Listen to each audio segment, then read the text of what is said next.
Hello and welcome back to the Grand Prix World Series. My name is Topher Smith and today we head to the last round of the American leg of the season and we are here for the Grand Prix of the Americas. This is a Grand Prix World Series first. It is the first time that a track has been voted for by the managers. For the Grand Prix of the Americas, there were a choice of a few circuits that were put out to a vote for the managers to decide which one they wanted to race around for today. And Sebring in Florida was the track that was chosen for today, so that is where the first ever Grand Prix of the Americas will take place. As ever, we start off with League 2, and let's remind ourselves of the championship standings heading into today. And local favourite Colton Herta, who gets a second home race today, he is at the top of the pile on 54 points, 11 ahead of Gabriele Mini, who won the season opening Road America Grand Prix. Nick de Vries third in the Toyota on 40 points, ahead of Felix Rosenqvist, our reigning champion, on 32 points. Jägerfeld in the Prema on 31, ahead of Roman Grosjean in the Spiker. Luke Browning in the Simtek is 7th, ahead of Igor Fraga, Ryo Hirakawa and Finn McLaughlin, who after only one race is already 10th in the standings, having picked up a podium on debut. A great first outing from him last time out. And in the Teams Championship, Spiker leads the way on 84 points, building up a little bit of a lead over Toyota on 59 at the moment, but still plenty of races left to go. Nothing is decided just yet.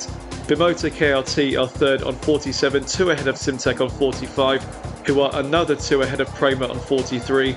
Ram Racing is 6th on 41, ahead of 40 Corsa on 33. Iron Dames on 27, Zach Speed on 12, Mazda also on 12, and then nearer the back, Chip Ganassi on 5, and then N Sport and Opel on 2 each, looking to score some more points today here in Sebring. As far as driving news goes, the only bit to bring you is that of Finn McLaughlin at Simtek. He was given a trial run at the last round in Potrero de los Funes, and picking up a podium on debut means that James Knox, the Simtek team manager, has decided to give him the seat for the rest of the season. So Finn McLaughlin with a perfect trial and earning himself that full-time seat at the Simtek team. There are no further driver changes to make note of, so let's get to the qualifying results for today's Grand Prix of the Americas. And it is the championship leader and local hero Colton Herta who is on pole position in the Spiker, ahead of both of the Toyotas, both of them lining up in the top 3 today. Pato Award 4th in the Ram, ahead of Jägerfeld in the Prema. Roman Grosjean is 6th on the grid, but almost half a second off the pace of his teammate. He was very disappointed in qualifying. Joseph Newgarden 7th in Chip Ganassi at their home race today. Igor Fraga 8th in the Ram, ahead of Daniel Kvyat in the Opel, and Mick Schumacher rounding up the top 10 in the second Prema. Luke Browning 11th in the Simtek, ahead of Antonio Giovinazzi in the 40 Corsa. Finn McLaughlin for his second race will start 13th, ahead of Yumu Iwasa. Earl Bamber 15th alongside Felix Rosenqvist. Gabriele Mini 2nd in the championship, 17th on the grid here today. Sean Malaysi and Leonardo Fornaroni, the 2 M Sports, will look to move forward from 18th and 19th on the grid as they look to get some points on the board. Scott McLaughlin 20th in the Mazda, and at the back Joel Eriksson, Dorian Pan, Nick Cassidy, Jamie Chadwick, Steph Dusseldorp and Philippe Salaquada, the 2 Zach Speeds, propping up the field here today. So can Colton Herta convert pole to victory at his home race? There is only one way to find out. Let's hand it over to Tom Cairns, ready and waiting in the commentary box to get this one underway. So Tom, let's hand it over to you. Sebring is the latest venue to host a round in the Grand Prix Series. The lead 2 races up first. Colton Herta on pole on home turf. Can he convert that into the win here today? Lights are on. Lights off, it's go. It's a good start from Colton Herta, but watch out for the Toyota. Nick de Vries is on the alongside. He's got his nose in front before they get to turn number 1, and Nick de Vries takes the lead from the Spiker. So a great start from Nick de Vries. He's put out such a margin over the others because Herta has bunched the pack up before they get to turn number 2. Grosjean on the inside of Herta, and Grosjean is in second place. It's a good move from the Frenchman, and we've got a retirement already, and it is Gabriele Mini in the Bimota. We didn't quite pick up who had run into Gabriele Mini though. We might get another angle as to who had run into him, but it's race over for the Italian. So de Vries out in front. Grosjean is in second place. It's Colton Herta down from pole to 3rd. Ryo Hirakawa is in 4th place. He's down 1 position at the start. Igor Fraga is up 3 positions from 8th to 5th. It's Pato Award in 6th place ahead of Yeo Feet, Joseph Newgarden. Danny Kvyat is in 9th position. And then in the top 10, is Luke Browning. He's made up one position from where he had started. And then we look at Danica Fiat in the Opel, who have yet to make a huge statement in the Grand Prix series. They did come away with a point, courtesy of Joel Eriksson, who got the point for the fastest lap on debut. So towards the back of the field, did Eriksson. Let's see how he gets on in this one, in this 39 lap encounter. So as they come onto the Almond Straight, and then it's the Sunset Bend, which is a long hairpin before the lap is out, and that was the Simtech of Luke Browning going through on Danica Fiat at the end of the back straight. Nick de Vries has a slender lead at the moment over Romain Grosjean, nearly 3 seconds to be exact, and there is Herta coming back through on Ria Hirakawa. So it's Toyota leading Spiker, leading Spiker, leading Toyota.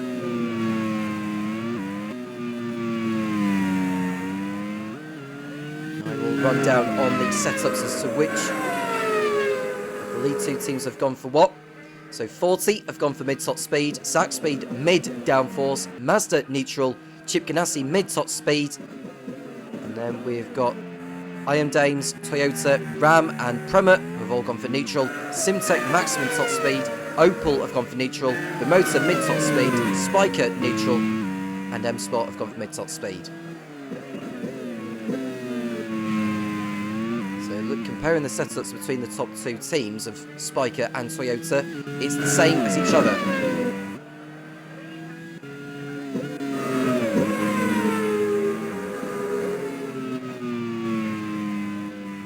Now Spiker come into this with a 25-point lead over Toyota after the Japanese team failed to get both of their cars to the end in Petróleo de los Funes. Danica Fiat is into the sixth stream of Luke Browning at the end of the Almond Straight. No way through yet for the Opel pilot. The fast off the race from Nick de Vries, which is expected because it's the end of the second lap. And there we see Fiat go for it again on Browning. No way through at the moment. Thinks about it into turn number one, but Browning has other ideas. And Antonio Giovinazzi in the 40 be able to get a move on, and that's a pass from Pato O'Ward on Ria Hirakawa. So that's O'Ward through on the Japanese into fourth place, breaking that Spiker and Toyota trend. And Luke Browning is a man also trying to go on the move. He locks up into the right-hander of the hairpin before they get towards the Fangio chicane. So far, so good for Nick de Vries.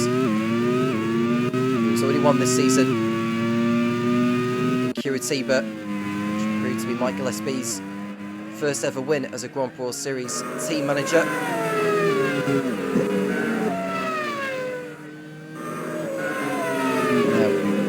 Grand Prix of the Americas, in case you wondered why it's called this and not the Sebring Grand Prix.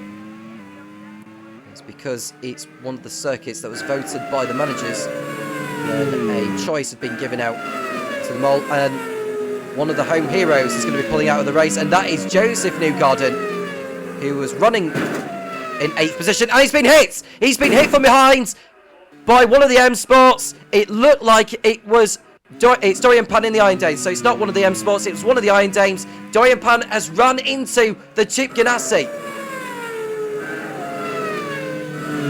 She was blinded somewhat by the M Sport ahead. I think Dorian Pan has to take responsibility for that, because, yes, whilst Newgarden should have maybe got off the racetrack maybe a little bit sooner, Dorian Pan had enough time to avoid it. Yeah, she had more than enough time. So that's not Joseph Newgarden's fault. That's Dorian Pan just refusing to get off the racing line, to get out of the way of the alien Newgarden. So that's two more drivers out of the race, Pan and Newgarden. And we'll hear what race control have to say on that. It'll probably go down as a racing incident.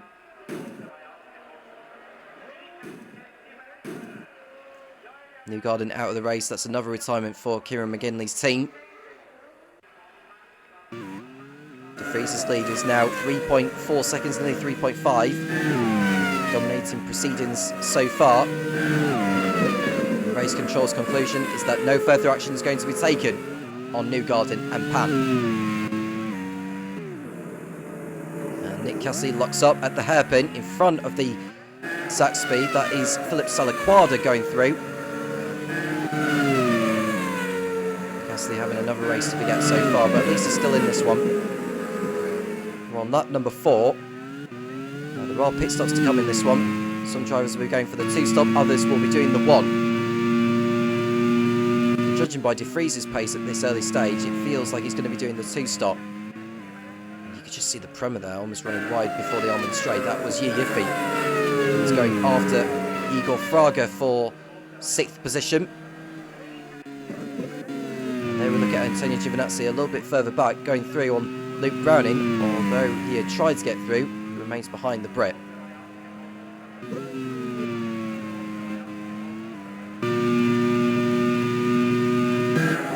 Look to see Giovinazzi attempt to go through on Browning into turn number 1, doesn't do so. Now 40 come into this one on the back of a 2nd place finish, courtesy of Felix Rosenquist in Argentina.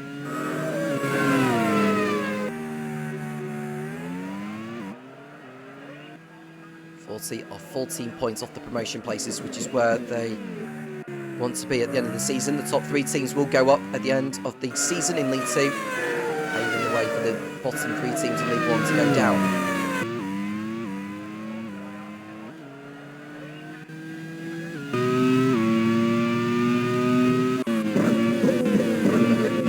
Fraga. A strong race again. Brazilian. Bramble, one of the 3 teams that came down from League 1 last season. Prema and Simtek were all sitting in the top 6.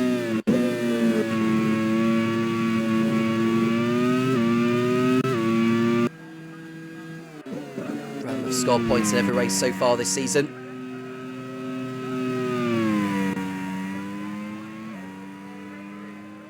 Over the line they come again. De Vries continues to lead out in front by 4.1 seconds over Romain Grosjean. Came away with a non-finish in Argentina after dominating the race for so long.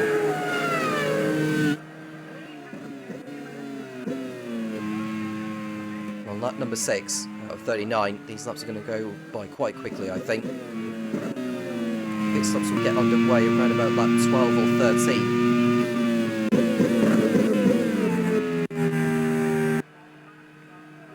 Kofia in the Opel, alongside Yiffy into the hairpin, and through goes Kofia for P7. Yiffy down to 8. Schumacher is ahead of Antonio Giovinazzi now, so both of the Premas are inside the points. Please team manager Alex Johnston.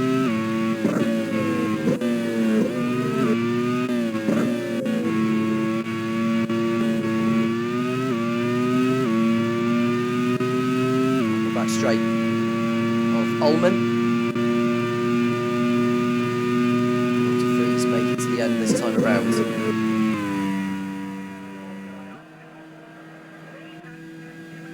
In his Grand Prix Series career, De Vries has stood on the top step 5 times. He won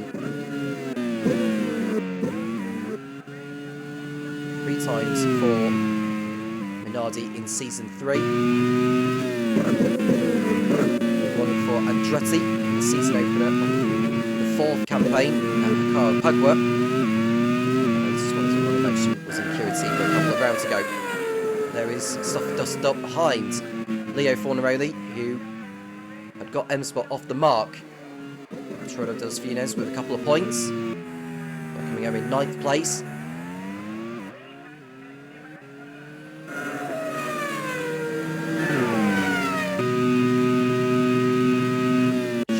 In 14 going through on Theo McLaughlin.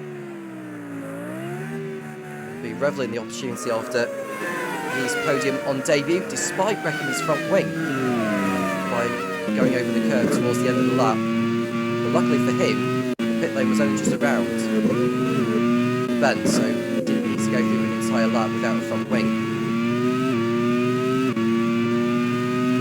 But that recovery drive to a podium was sensational by the Irishman's standards. The League One race coming up later, so do not go anywhere. So far this season we've been to Road America, we've been to Aruba,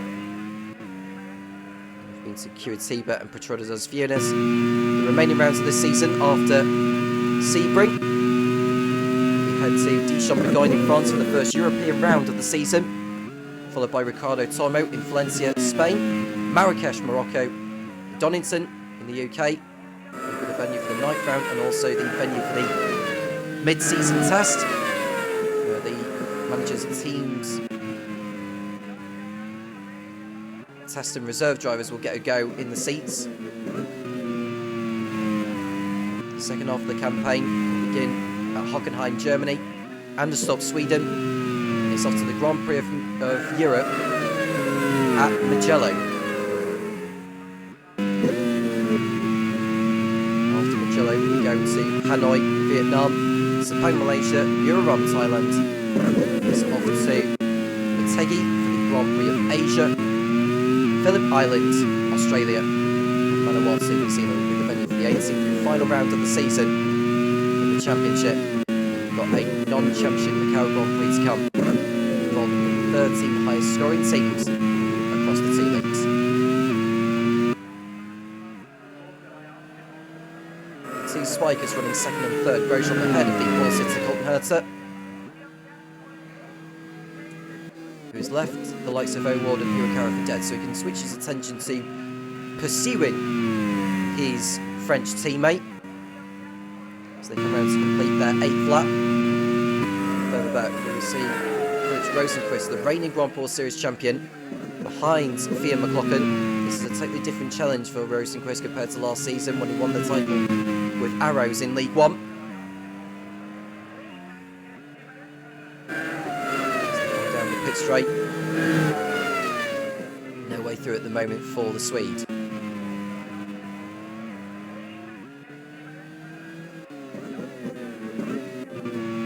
Rosenqvist is the sole surviving Chip Ganassi of El Bamba. He's had a solid start to the season as far as Chip Ganassi is concerned. El Bamba with no points yet, 2 non-finishes and 2 13th place finishes to his credit. Through goes Rosenqvist on McLaughlin at last.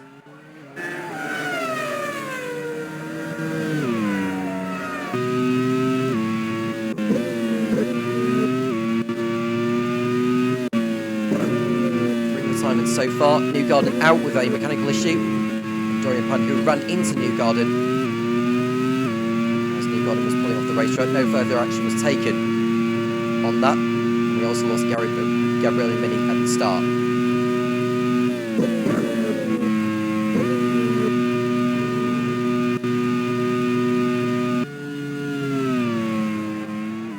As far as the Drivers' Championship is concerned, it's very close. Well, I say very close. Colton Herta. Well, I'll come back to that in a moment. Fiat McLaughlin's Simtech has gone up in smoke before the end of the Almond Straight. And it's not going to be back-to-back podiums for the Irishman. And James Knox will rest his laurels on Luke Browning to come away with the team's 4th consecutive podium. It's race over, I'm afraid, for Fiat McLaughlin in his 2nd outing in the Grand Prix World Series. And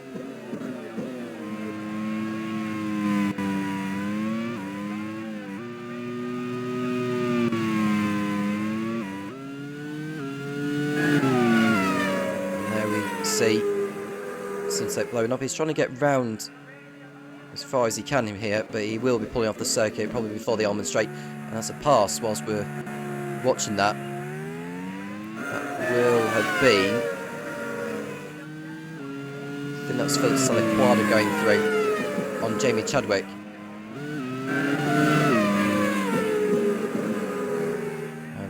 McLaughlin still hasn't got off the racetrack yet. Chadwick goes past him now, and then it'll be Nick Cassidy.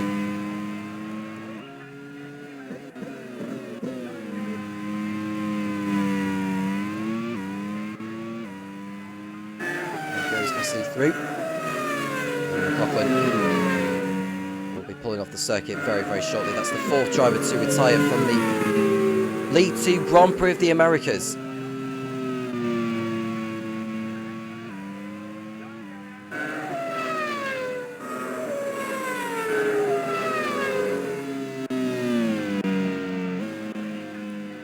Pulling off in a similar spot to where Newgarden had retired earlier, and Joel Ericsson's in the pits now, and the pit stop cycle has begun, so he's not the only one in. Felix Rosenquist has come in, and so has Leo Fornaroli. One other driver in there, Scott McLaughlin, has also come in for Mazda, while Theo McLaughlin, no relation, has pulled to the side at the end of the Almond Straight at sunset, and he is out of the race. So, pit stops have begun on lap 10.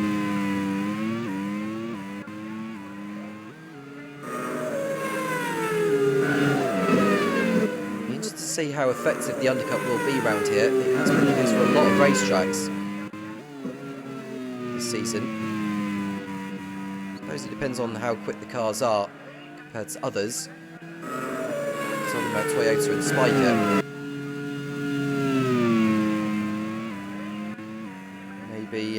May have a case with them pulling off an undercut, but for everyone else it's kind of difficult depending on the nature of the circuit and how long it takes to get a pit stop done.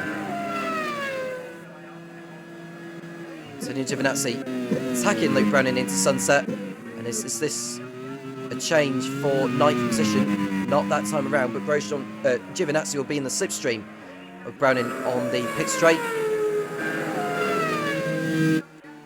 Is he alongside enough to go through? He is. And it's bad news for his teammate Felix Rosenquist, who has pulled out of the race just after he had pitted.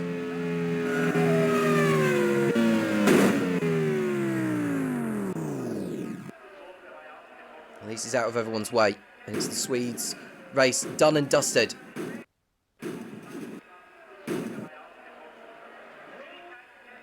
And Ericsson's also out. Another one of those has just pitted. Looks like a gearbox failure for the Opel.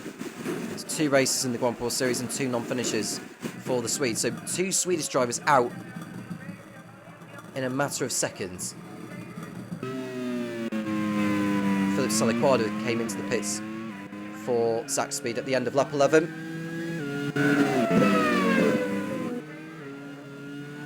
Look at De Vries, who's got a handsome lead right now.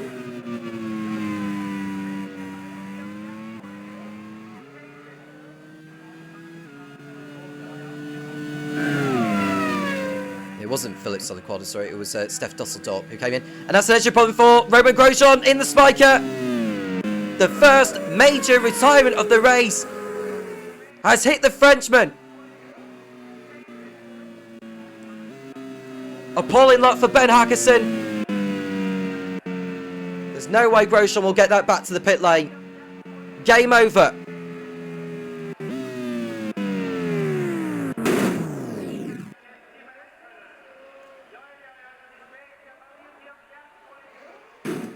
Another one gone from this one. Antonio Giovinazzi comes into the pits for 40. Grosjean is out of the League 2 Grand Prix of the Americas.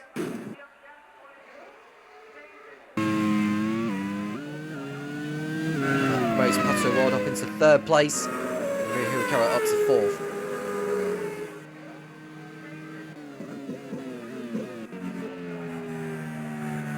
That takes the retirement tally in this race to 6. 20 drivers still running.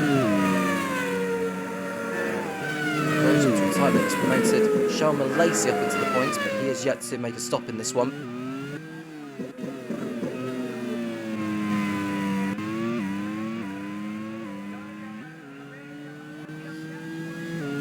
9 seconds is the margin between De Vries in the lead and Herta in 2nd place. If you're Colton Herta, what do you do?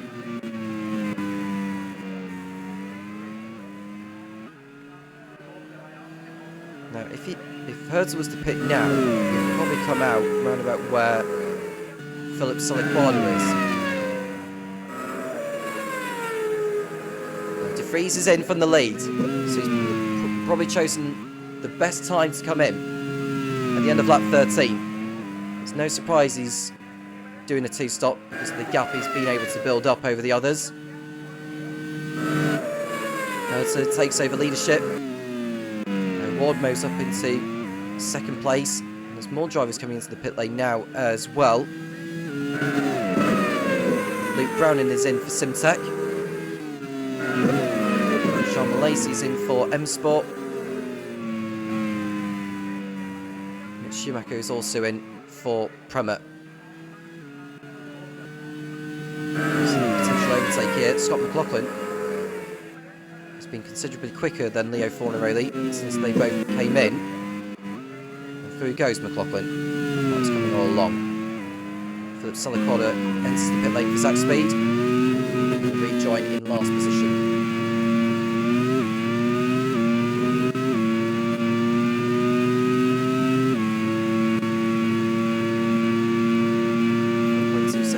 Between Herta and O'Ward. De Vries rejoined in 8th position.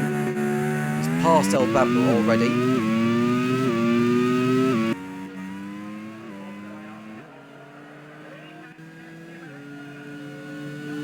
He's got a couple of seconds to make up on Iyuma Iwaza, which he will do in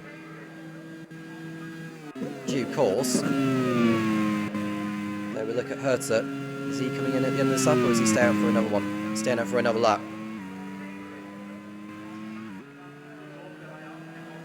Vries, meanwhile, has moved on Iwaza on the Allman Straight. Ward and Kafia are both in now. Ram and the Opel Cruise go to work.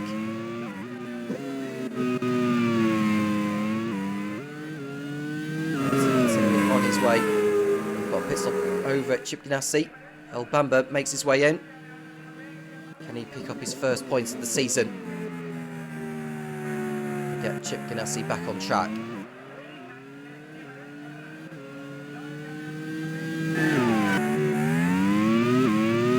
Here's Ryo Hirakawa, second place for Toyota. Schumacher has made a move on Kvyat, who's only just come out of the pit lane.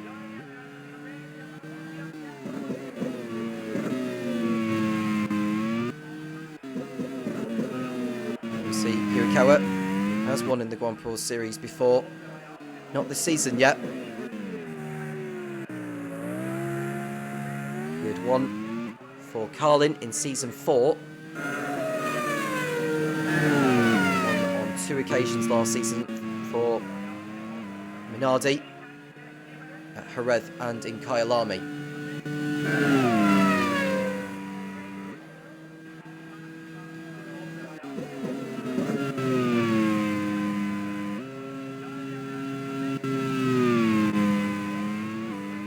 Herta makes his way into the pit lane, so a couple of laps after De Vries came in for his first stop. Igor Fraga also in, Yiafi in, so that allows Nick De Vries going to second place and Hirakawa in the lead. So it's a Toyota 1 and 2.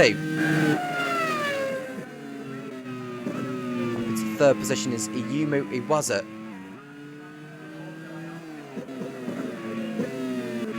Ward, who came in on the previous lap, might be able to complete an undercut on Herta if he's lucky, but he won't do because Herta is coming out of the pit lane now.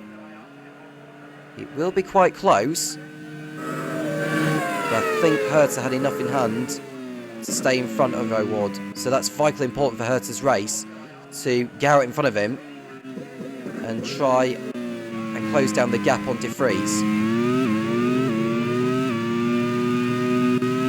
I'll get the updated gaps in a moment, but the gap between De Vries and Herta is something like 18 seconds now. So that's the effect of having new tyres on if you're Nick De Vries.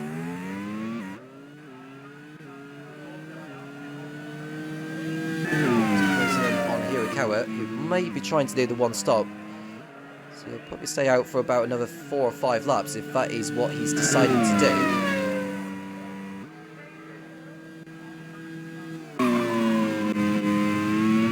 with Scott McLaughlin in 15th position, chasing Luke Browning.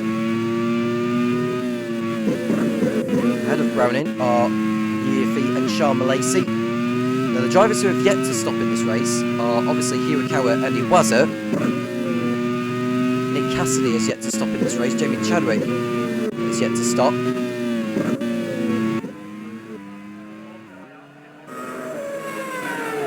not sure that Giovinazzi's stopped yet either. I might be wrong with that.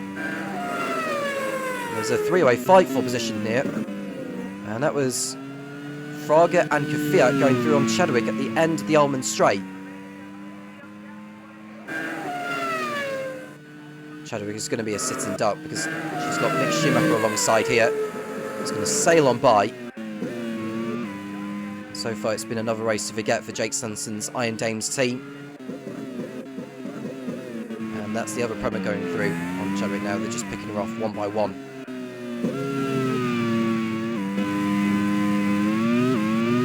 Hirakawa's lead is now 3.9 seconds over De Vries. They want to try and stay ahead of him before he comes in for his only stop. To optimise the strategy. Now, if he was to pit Hirakawa, he would get out behind Pato O'Ward, but ahead of Giovinazzi. And Warwick Danica Fiat, 9th position.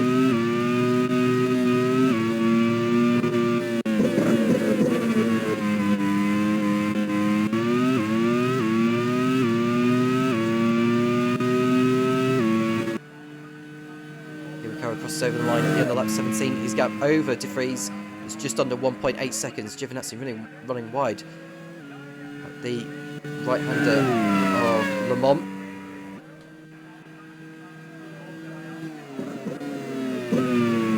Yeah, the updated gap between Hirakawa and De Vries set to 1. Probably down to less than a second between the pair. There they are, look. Definitely less than a second. There we see Sean Malaysi heading on by Nick Cassidy, who has yet to stop in this race, and that's a change between Yiafi and Mick Schumacher. Malaysi pressing again. He came close to a points finish in Petrolo dos Funes, but got away from him when other drivers were just on better tyres before the race was over. Hirakawa is beginning to hold up Nick De Vries now, so I think there'll be a change in a moment. That's a pass from Leo Fornaroli on Jamie Chadwick for 14th. The reigning Formula 2 champion on the move past the Brit. Nick De Vries side by side with Hirakawa at the end of the Almond Straight. And into Sunset, he is back into the lead. So Nick De Vries back in position to win this race. I think Hirakawa just needs to accept that his target is to try and finish in second, unless anything happens to De Vries from here on in. 18 laps down, 21 to go here in Sebring. 5th round of the Grand Prix Series in Season 6. Yuma Iwaza is in for Bimota. So he's going to try and make the one-stop work. He's going to have very old tyres at the end of the race compared to those who are doing the two-stop.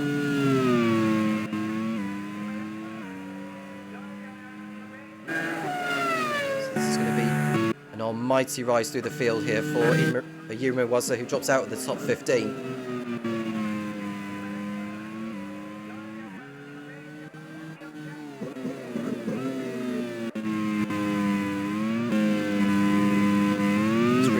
In second position. De Vries has been far too strong in this race so far. Michael Gremens, I think, will stop him from taking victory. The gap he's got over Colton Herter is 17 seconds. Despite the fact that Herter came in 2 laps after De Vries during the first round of stops.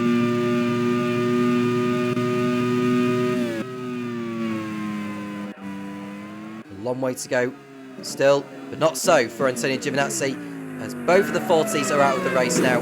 It's a terrible shame for Giovinazzi because he looks to try and make the one-stop work if that was what he was doing. But now it's all come to nothing. His race is over with a puncher.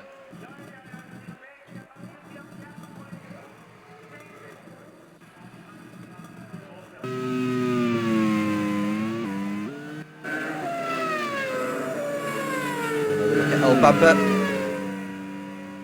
heading past Nick Cassidy on the Almond Straight, and that has also helped Steph Dusseldorf to take advantage. He's also through on the Mazda.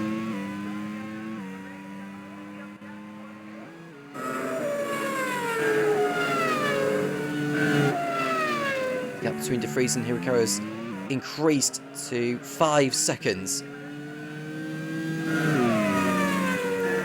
Won't be too far away from coming in for his final stop.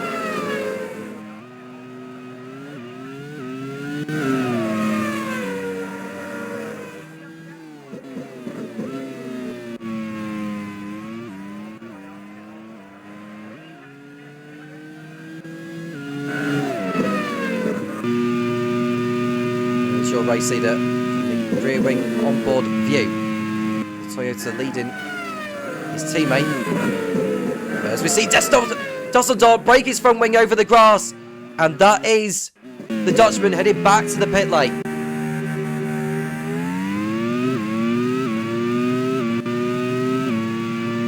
The man who's chasing for his second points finish of the season, I think the chances of that are pretty much down the drain.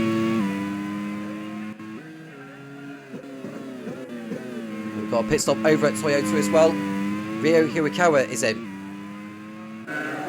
He should get out round about where Igor Fraga is. It's vitally important he gets that clear space. If he doesn't get out ahead of him, does he get out ahead of Fia?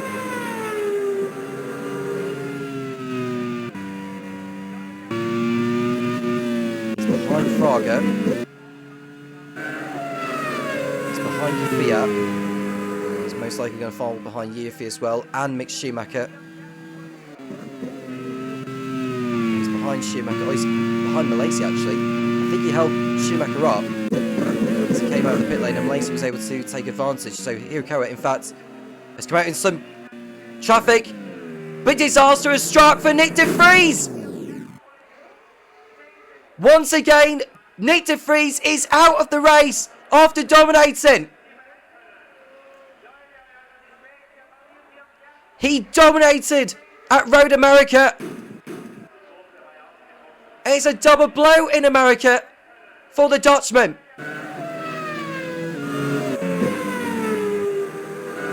Nick De Vries retires from the League 2 Grand Prix of the Americas, and into the lead goes Colton Herter.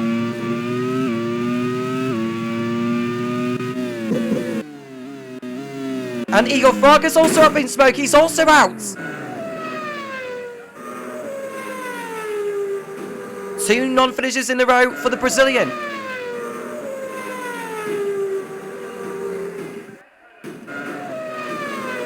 So we've got 1 Spiker, 1 Ram, and 1 Toyota left in the race.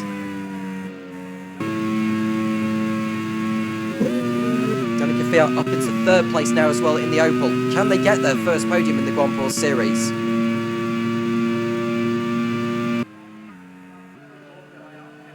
There we see Ryo Hirakawa on the move past the M Sport of Charles Malaysia. This should be a relatively straightforward move for the Japanese, but he's not been able to make the move stick.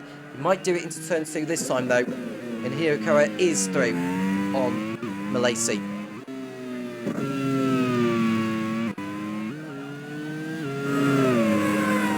Down to 16 runners, 18 laps left in this race. El Bamba is a man on the move, chasing his first points of the campaign, passing the Mazda of Scott McLaughlin. His compatriot is sent further down the order, and that will be a lock-up from Leo Fornaroli at the hairpin, not smoke coming out of the back of the car. Well, that is a terrible shot from Mike Gillespie again, with Nick De Vries retiring from the lead. Not the first time this season we've seen that. Browning has lots of also further on around the lap, but he's able to keep going as he is doing. There's no way Simsek will finish on the podium for the 4th race in a row. They're chasing more for a points finish here.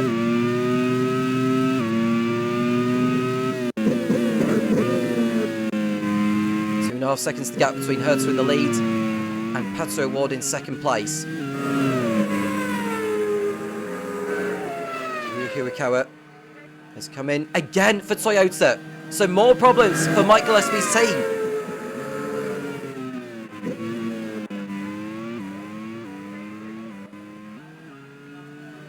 It's going to fall down to either 12th or 13th position.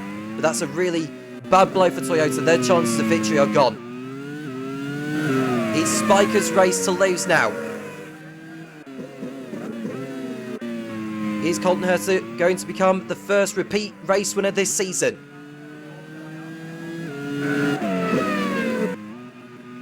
He took his first win last time out at Petrero de los Funes.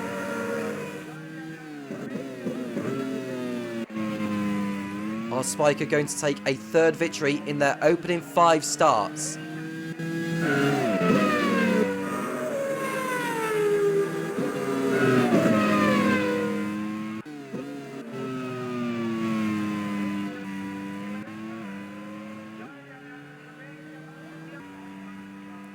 The way things are going. Engine point with us for Herta! The Spiker is up in smoke! Neither of the cars are going to make it to the checkered flag. The car's on fire! The Americans are going to have their heads in their hands! It is game over for Colton Herta here in Sebring. And into the lead goes Pato Award. The Mexican is ahead.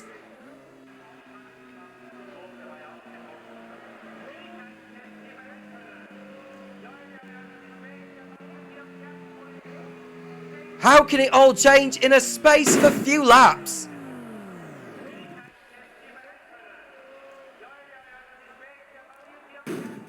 It's all over for Ben Hackerson's team. It's just the pole position point they're going to come away with.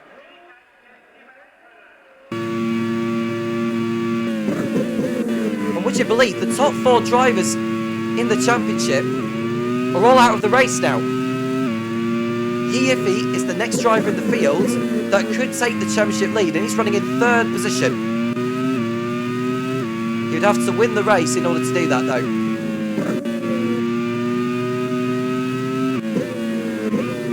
Ryo Hirakawa will move up into 11th position. He, of course, is the only driver from the top 2 teams in this race that could win it. Well, I'll say the top 2 teams in the championship that could win this one. I think he's got the pace to do it. I just hope he doesn't need to stop again. He won't need to stop again, so this is a chance for him to make a name for himself and plough his way through the field. Whilst Herta retired, Scott McLaughlin came in for his final stop. So Ryo Hirakawa can move up some positions, but he's going to be on older tyres compared to the rest.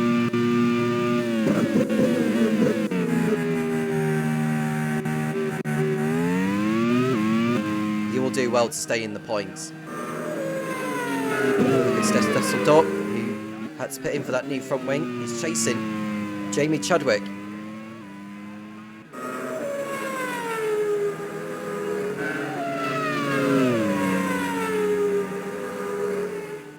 $15 laps to go. Award is ahead of Kvyat by nearly 14 seconds.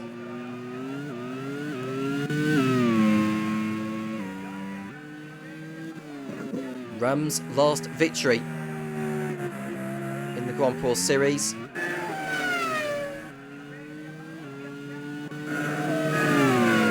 Came at Dijon-Bourgogne 2 seasons ago with Matt Campbell.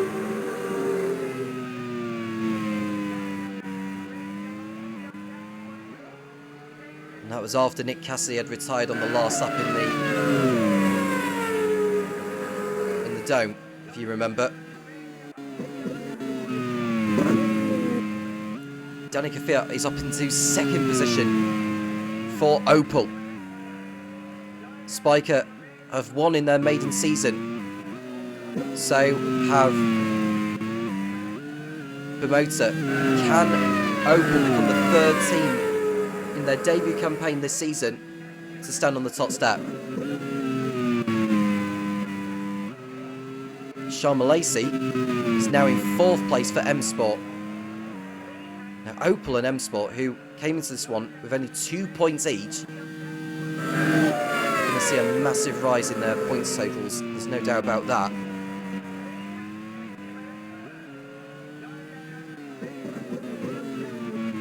El Bamba running in 6th place for Chip Ganassi, which would see them at the moment, as it stands, come off the bottom of the table. Now Mazda, who came into this one 9th in the championship, are going to fall down to rock bottom if the race was to finish as it is now.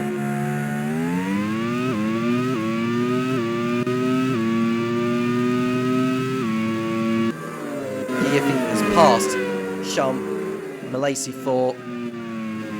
Oh no, he was already ahead of Malaysia actually. Giaffi's in 3rd place chasing Danica Fiat.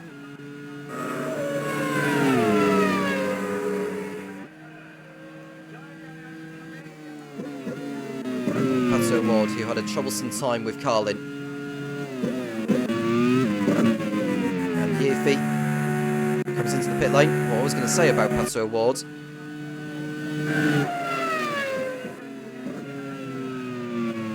that he... I don't think he's won yet in the Grand Prix series. I'm thinking of it.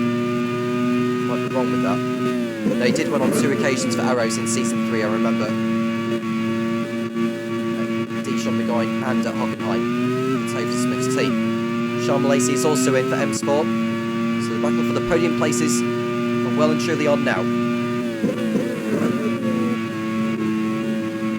If he comes out in 8th position, Malaysia will come out in 10th behind Ryo Hirakawa. Luke Browning enters the pit lane for Simtek.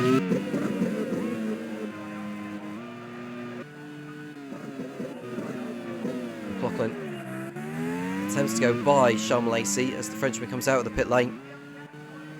Malaysia will be on fresher tyres, I think, to McLaughlin anyways, so Malaysia should be able to pull away from there. Philip Salaquada on the tail of Leo Fornaroli for 6th place.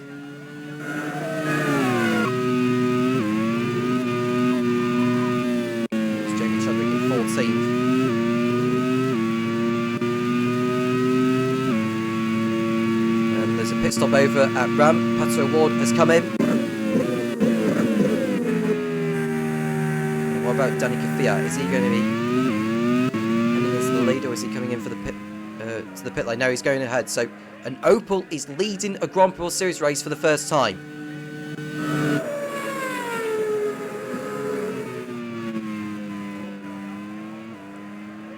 Topher Smith will be very happy with Fiat's efforts after the oval he decided to make before Argentina, when he dropped Nick Cassidy.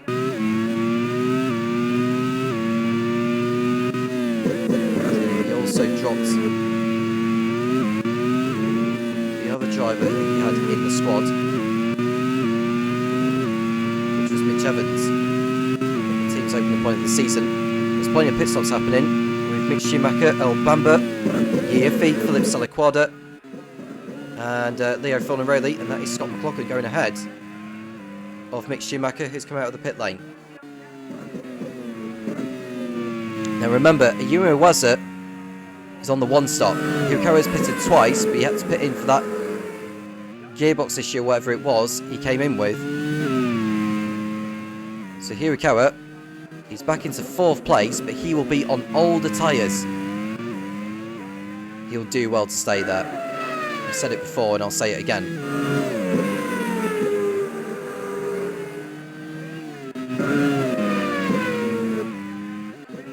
Fiat has yet to come in for his final stop of the race. He's in the pit lane now, a lap after O'Ward. He will get out ahead of Ryo Hirakawa.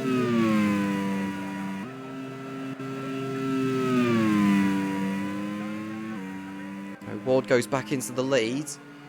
Iwazu will go through into second place. And that is Nick Cassidy riding the curve a little bit too much there. Luckily didn't sustain any front wing damage. He's running in the points, is Cassidy, so he won't want to throw this one away. Kafia rejoins in third place ahead of Ryo Hirakawa.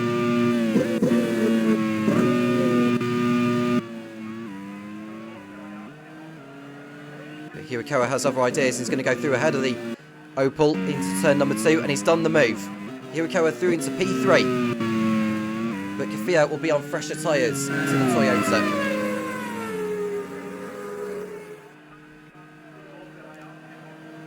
Now, Ryo Hirakawa has only finished in the points once this season. Third place finish would see him leapfrog. That's a big Browning. And Felix Rosenquist. And there is Hirakawa just going too deep there. Into the right-hander of Cunningham. It might have been the tower turn that he... No, it is Cunningham that he had gone through.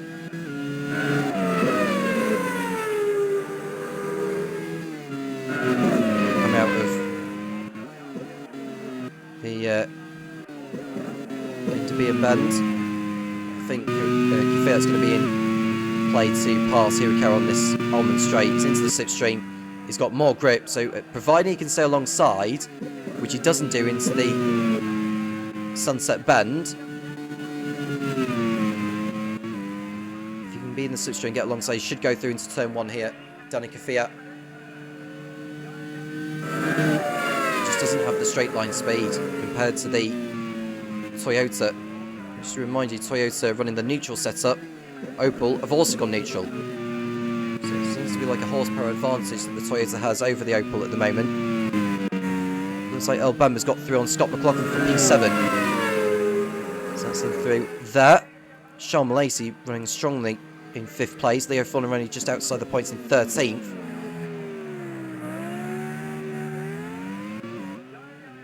Through goes Kafia on Hirakawa for P3. The Opel on their way to their first podium, which will please Topher Smith. Kafia will now be chasing Yuma Iwazu, who's 11 seconds clear with 10 laps remaining. So Kafia will need to get the hammer down here. But this man hasn't tasted victory in a long time. 3 seasons, in fact, since he stood on the top step at Hockenheim.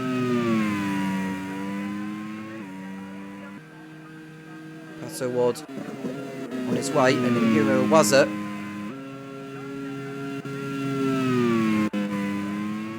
who has already picked up points at Curitiba with an 8th place finish. He'll skyrocket his way up the order in the standings. The race was to finish it is now, and Philip Saliquada, who's sat behind Jamie Chadwick, has back out of it and has fallen back into the clutches of Fornerelli, Yi and Browning. Now Yi has missed out, well, lost out a lot in all of this. I wonder if Yi, if he had to come in for an extra stop, you know.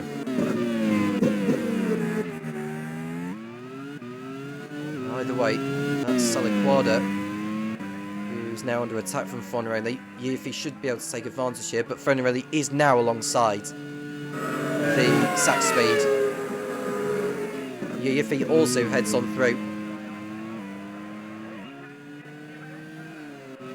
Fornerelli passes Chadwick as well, and Browning goes through on Saliquada, so quite a squabble going down back of the field. Fia is coming. It was a rate of knots now. I mentioned the gap was something like 11 seconds. It's now coming towards, well, it's going to be less than 7 seconds. Browning passes Chadwick whilst Yiffy did the same. It's now down to 6.4 seconds. I think Kafia is going to pass Iwazu in the next couple of laps. He's going that rapid. 8 laps to go for the race leader. His lead over Iwazu is 13 seconds.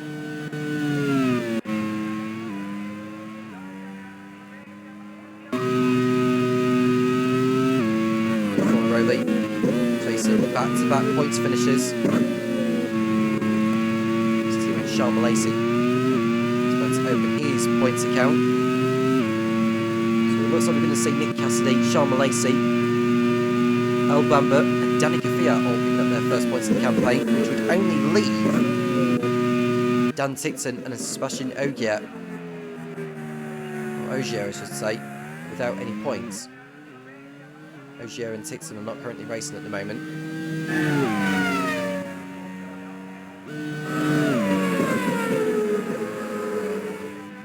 The gap between Iwaza and Kafia is down to 4.2 seconds.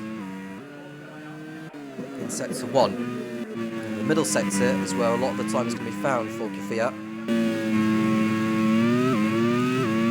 The promoter, I will remind you, is on the mid-top speed setup. Too deep over Cunningham. He's able to come out of that fine.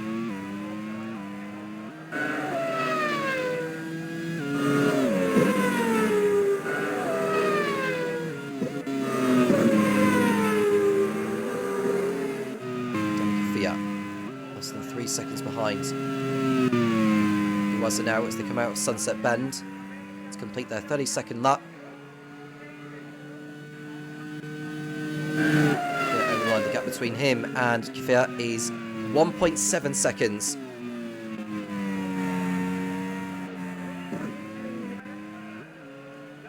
Look at Fonrelli, he's got Yifi for company. It's a shame for Yifi to end up down as far as he is. He's got away from him. As it stands, Colton will stay in the lead in the Drivers' Championship.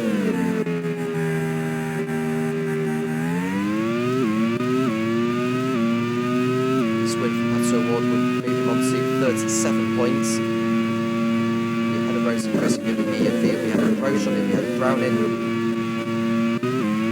he'll be ahead of Fraga, Koa as well. Morgan says it's going to be a big chunk of points coming in the way for O'Ward, as Iwaza's got Kafia on his tail. Kafia trying to go through Ginderby and Bend. He wasn't able to make the move work there, but he's now within range to attack Iwaza. But the only trouble he's got is that Iwaza has a straight line speed advantage. But that doesn't seem to stop Kafia on the fresher rubber to go on through at the end of lap 33. There's no way he'll catch O'Ward. We'll have to hope something strikes him in the closing laps of this. Also down to 3rd place. His focus is to try and keep Yukawa back, but I think it's going to be a tall order for him to do that.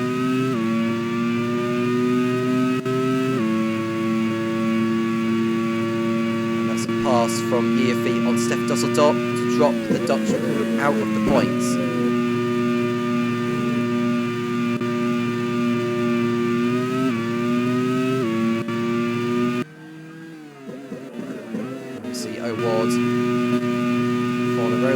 Heading through on Steph Dusseldorp. That's the Italian up into 11th position. Can M Sport get both cars in the points for the first time?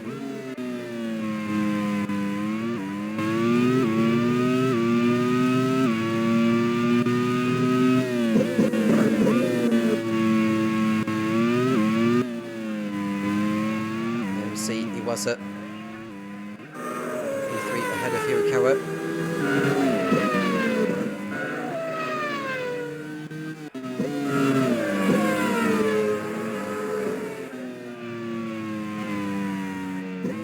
Within range to attack, so it was his hold on 3rd place. It's going to come to an end here. Two Japanese drivers are going to swap places. Hirakawa goes through. It's a sigh of relief for Mike Gillespie to see his driver back into P3. Can he go after Danny Kafia with 5 laps to go?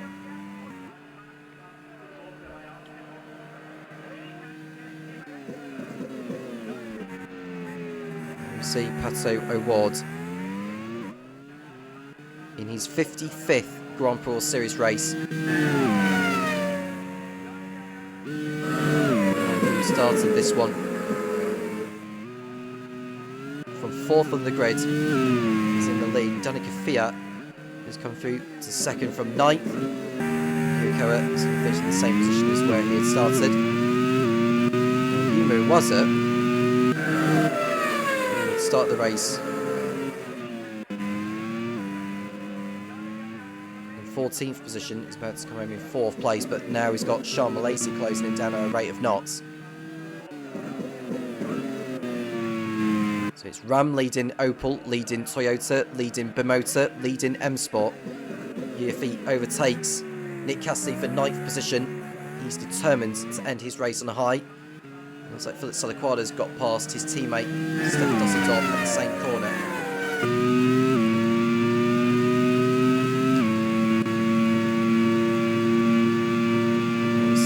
I think Malaysia's on the tail of Iwaza as they come onto the Almond Straight now.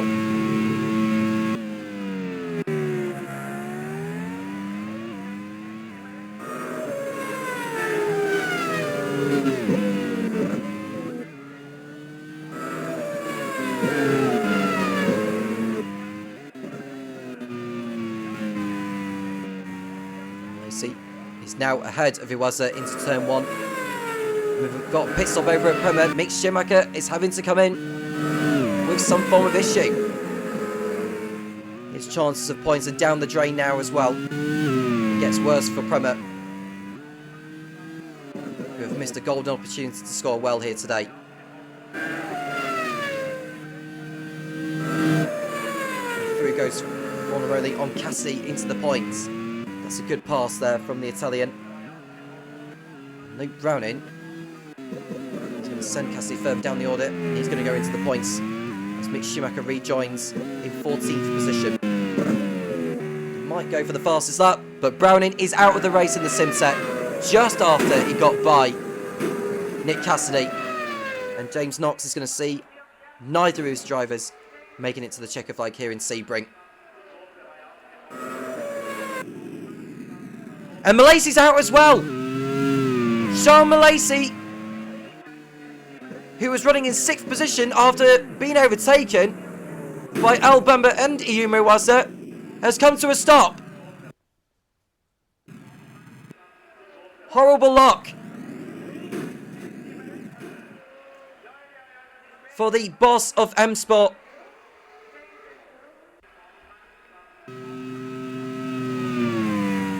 Lorenzo Churi will have his head in his hands.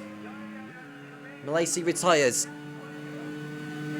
And that promotes Scott McLaughlin up into 6th place. Yurfi will go up into 7th, Leo Buonarroti 8th, Nick Cassidy 9th, and Philip Salaquada is now inside the points for Zach Speed. Then there were 13. Philip Salaquada is behind Nick Cassidy at the end of the Almond Straight. And the man from the Czech Republic goes on by the Mazda.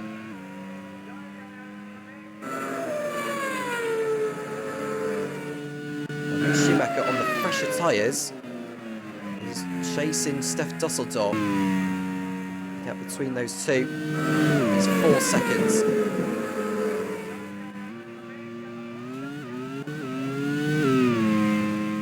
Yurikawa is safe from El Bamba. The gap is over 5 seconds. I don't think El Bamba's closing the gap down enough after he's just got by Iyumu Iwaza.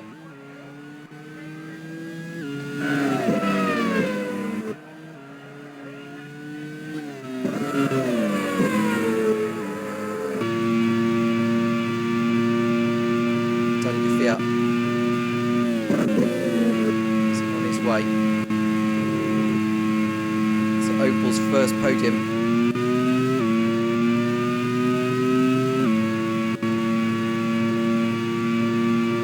He's finished on the podium. Well, he's yet to finish on the podium actually, so this will be his first one. His 20th Grand Prix Series race.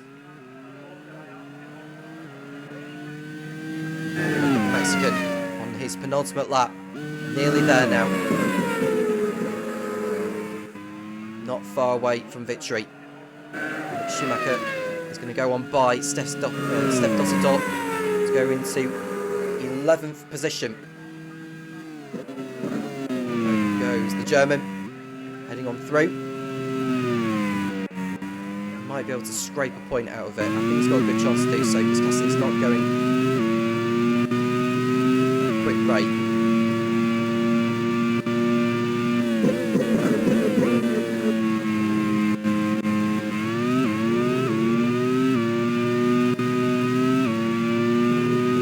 On the podium,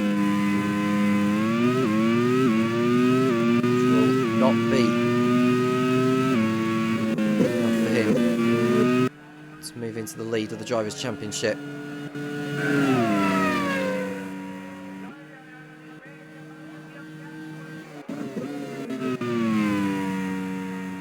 £34 he'll move on to. It's now the final lap of the race for Patso Award. It's been a long time coming since his last win at the League One Hockenheim Grand Prix for Arrows in Season 3. Ram, who came down from League One last season, are on a mission for an instant return. Ross McGregor gave Award the chance again after he had a barren run with Carlin. This time for him, he's going to get the victory he so richly deserves. After the loss of Nick de Vries, Roman Grosjean and Colton Herta, the Mexican, he's going to stand on the top step here in North America, in Sebring. This race has produced another unpredictable one again.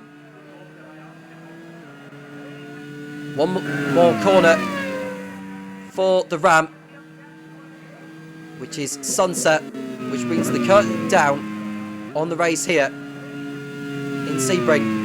Patso Awards heads over the line to win the League 2 Grand Prix of the Americas.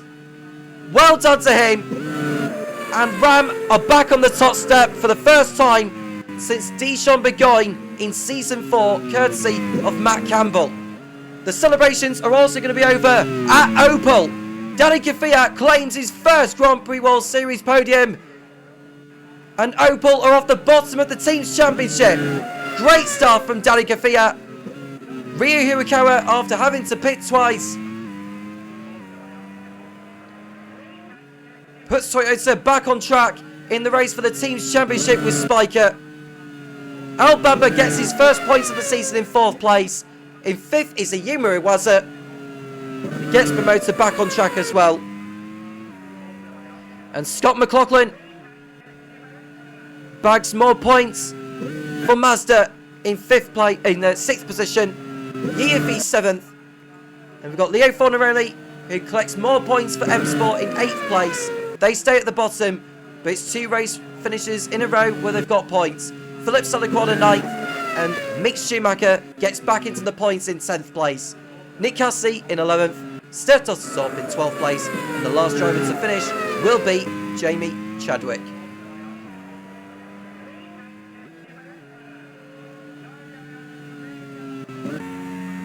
It's a win for Patso Award and for Ram. They are back. Could this be a sign of things to come in their pursuit for a return to League One? Patso Award wins ahead of Danica Fiat. Ryu Hirakawa in 3rd place, making it back to the podium. El Bamba bags points for the first time this season in 4th. Ayumu Iwasa also scores well in 5th. Scott McLaughlin 6th. Yiafi 7th. Leo Fornarelli 8th from M Sport. Philip Salaquada in 9th place. And Mick Schumacher collects another point for himself and for Prema in 10th. Nick Cassidy 11th, followed by Steph Dusseldorp. Jamie Chadwick, the final driver to finish in 13th place. Charles Malaysi and Luke Brandon classified despite pulling out, but big points lost for those two. Then we've had Colton Herta retiring from the lead. How costly could that be at the end of the season? Igor Fraga also out. Nick de Vries, we also lost whilst running in the lead. Antonio Giovinazzi, Roman Grosjean, Joel Eriksson, Felix Rosenquist, Theo McLaughlin, Joseph Newgarden, Dorian Pan, and Gabriel Mini were the drivers to have not finished. The pole position point going to Colton Herta and the fast lap going to Nick de Vries. Patso Award, for the 3rd time in his Grand Prix World Series career, is standing on the top step. And it's a 3rd Grand Prix World Series win for Ram. That is a brilliant, brilliant job from them. to put themselves in the fray for a return to League One. There's still a long way to go yet in the season, but who knows what this could lead to. It's time to run down on the League 2 Drivers and Teams Championships in the voice of Topher Smith, and we'll be back for the League 1 race very, very shortly. So it's a return to winning ways for Pato Ward and the Ram team. A great result for them today. But what has this done to the championship standing? Colton Herta, despite returning out of the race, he still leads the championship on 55 points. Gabriele Mini holds on to second on 43, 2 ahead of Nick de Vries on 40. Pato Ward's victory today has moved him up to 4th on 37 points, the same as Yeyefe, but Ward ahead on countback. Ryu Hirakawa 6th on 34 ahead of Felix Rosenquist on 32, Roman Grosjean and Luke Browning on 30 each, and Igor Fraga rounds out the top 10 on 29. As for the teams, it stays the same at the top, Spiker ahead of Toyota, but the gap has come down. Only 10 points now separates those two teams, but Ram Racing up to 3rd on 66 points, a great result from them, puts them into 3rd in the standings. Bimota down to 4th on 57 ahead of Prema on 50, Simtek on 45, 44 on 33, Iron Danes on 27. Opel, with their podium courtesy of Daniel Kvyat today, gets himself off the bottom of the pile and up into 9th on 20 points. Mazda also on 20 and 10th, ahead of Chip Ganassi on 17, Zach Speed on 14, and M Sport not having the greatest start to the season, and they are on 6 points in 13th place.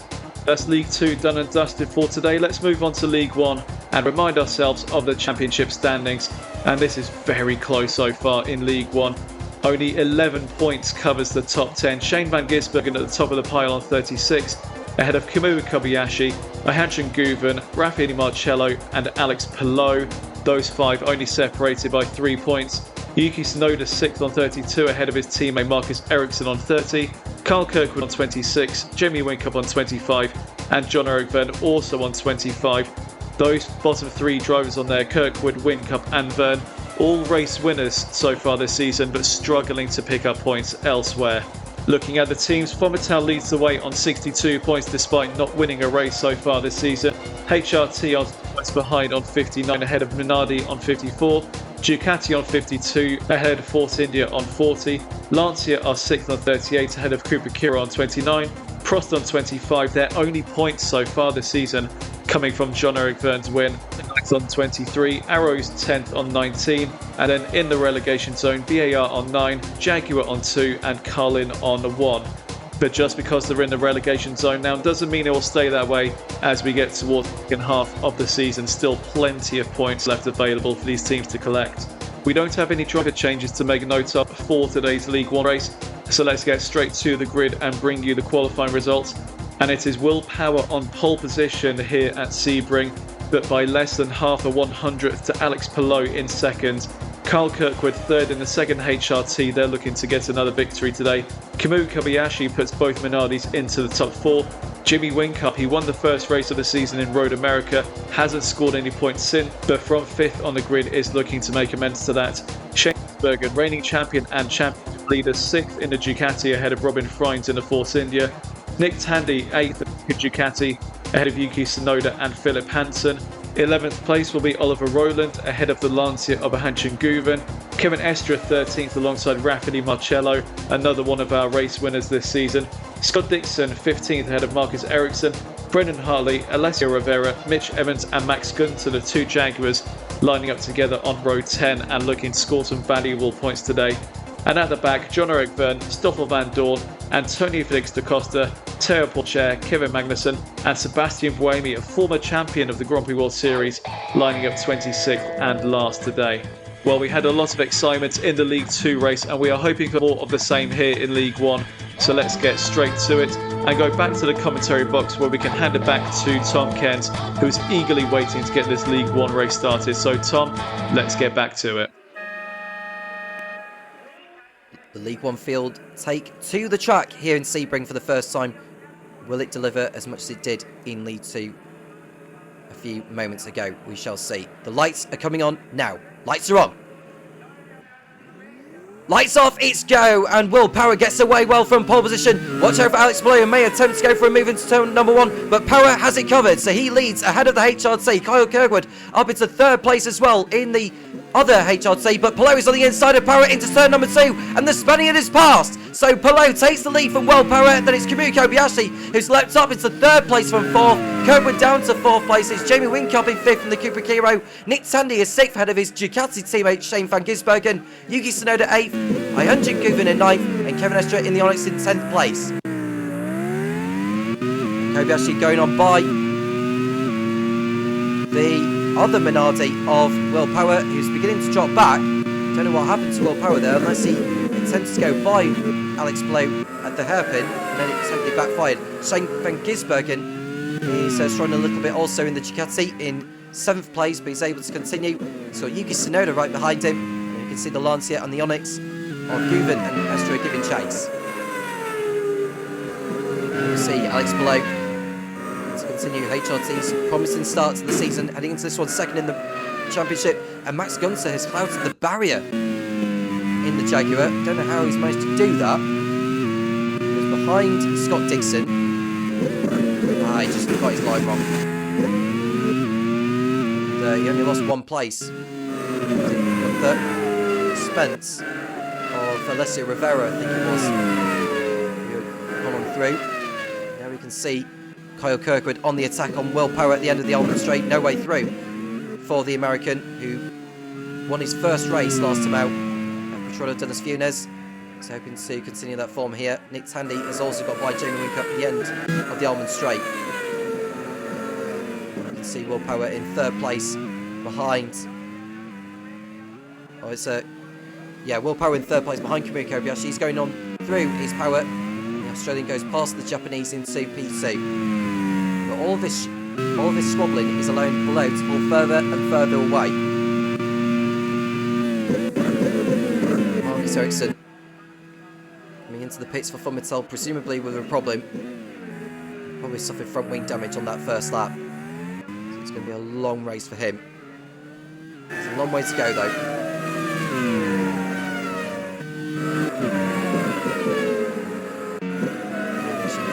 And out goes Philip Hansen. The Brit is not having a good season so far. And Ryan Ferris will have to watch Kevin Estre with both eyes now. Hansen becomes the first retirement of the race.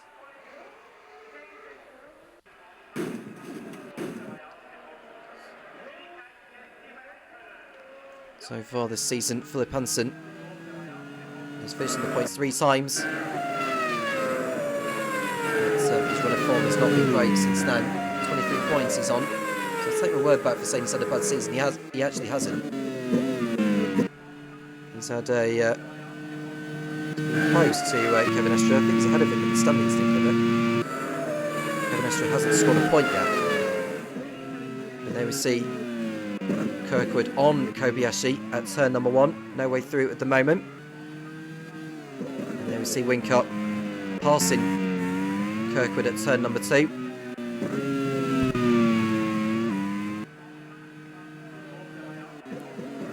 There is the Spaniard going on by. That's Alessio Rivera in the Lancia going off the circuit at turn 2. And his race is also over. That's the Italian out of the race. Once more, 3 non-finishes in a row for him with a loose wheel. Sebastian Buemi, the season 4 champion, going by the Carlin of Stoff Van Dorn.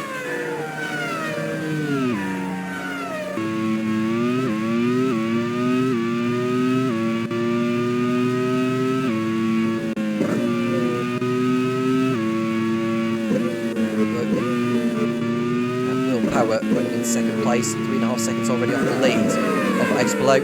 And Oliver Rowland is the latest to pull off the racetrack. That's 3 retirements now from this race. The Cooper Kiro has gone from this.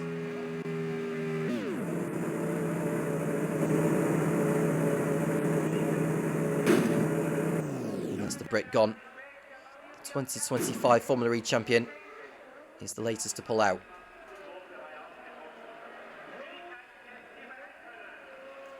3.5 seconds the gap between Pelot and Power. It's another 2.5 seconds back to find Kamui Kobayashi in P3.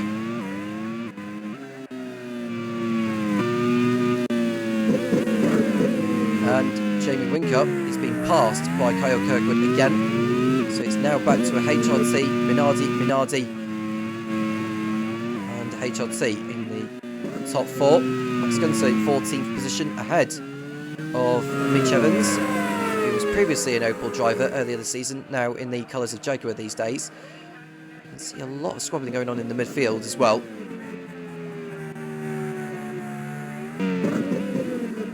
Kobayashi, turning our attentions back to. He's in the podium position. He's competing in his 82nd Grand Prix Series race. He's the Japanese. No driver in this championship has competed in more.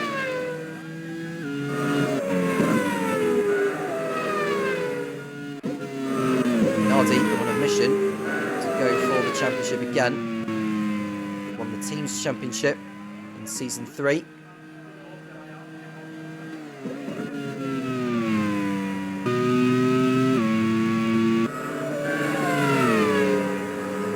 Sandy, who is in the squabble with Yuki Tsunoda at Sunset.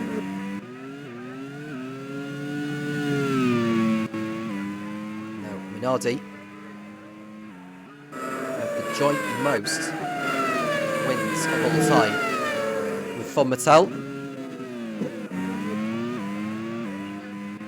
See Yuki Tsunoda still behind the Ducati at the moment.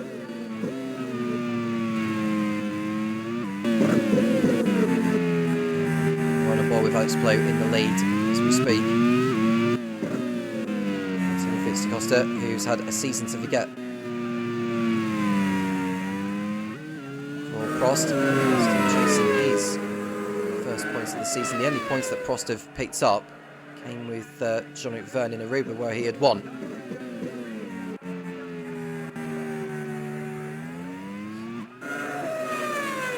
We're going to have to hope for plenty of drivers to drop out of this one, just like what we saw in League 2.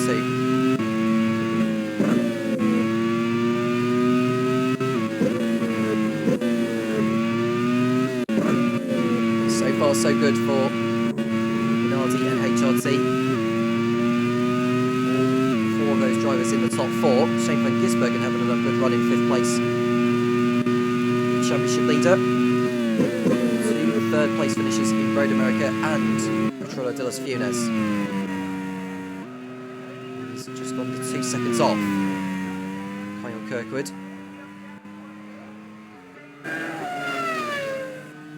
It's very close at the top. Just 6 points separating the top 7. That's how mental it has been this season.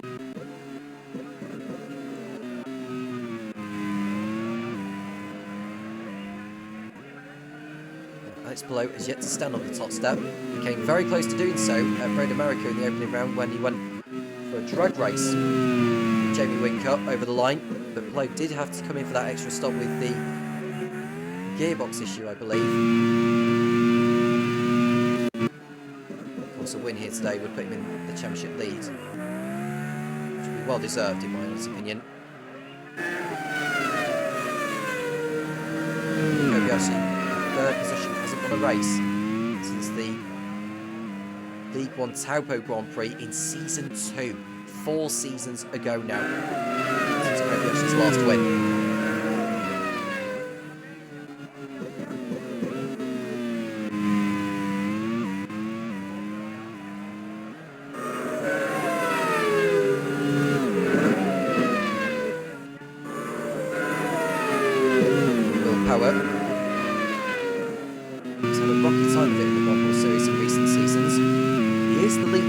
Champion of season 2 though.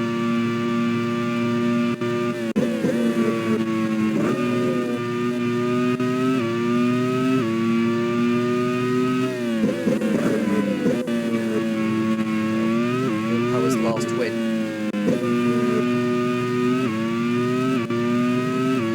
Also came in the second season.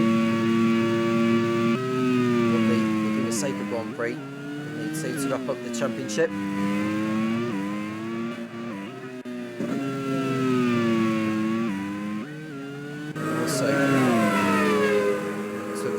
And in Hockenheim. And that's an engine blow up for Kyle Kirkwood. in the HRT, and he's out of the race. It's back to reality for the home hero.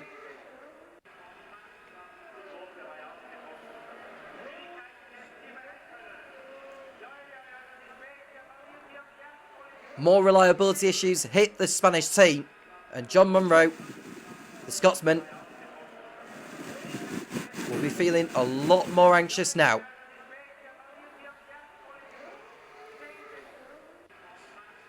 Look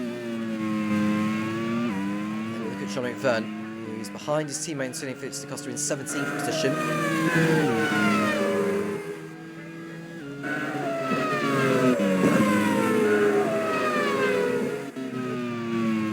4 drivers out of the race: Kyle Kirkwood, Oliver Rowland, Alessio Rivera, and Philip Hansen. Lap number 8, not too far away. The first round of stops. We saw the first stops coming in at the end of lap 10 in the Lead 2 race. Brendan Hartley side Mitch Evans for a brief moment before he had to tuck him back behind his compatriot. Meanwhile, you can see 4.5 seconds off the lead. He's determined to get back what he feels is rightly his. His last win in Laguna Seca 4 seasons ago. Lowe's last win came in Buenos Aires in season 4. Won 5 times last season. The only wins he picked up. He's destined to become another one very, very soon. We've got Yuki Tsunoda. His debut season in the Grand Prix series, running in 5th place. It's unknown whether he'll stick around in the Grand Prix series, because remember, the criteria is that no current Formula 1 driver is allowed to compete in the Grand Prix series. As we are sitting in 2026, Yuki Tsunoda is obviously not racing in Formula 1. He's serving as a reserve driver for Red Bull.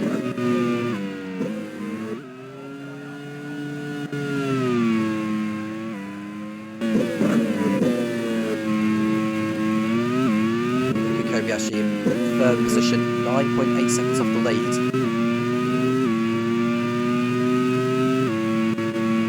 Drivers down the order. Jamie Wincup's last win was obviously in Road America, as I mentioned before. Beginning of the season, Robin Fines won in Mugello in season 5.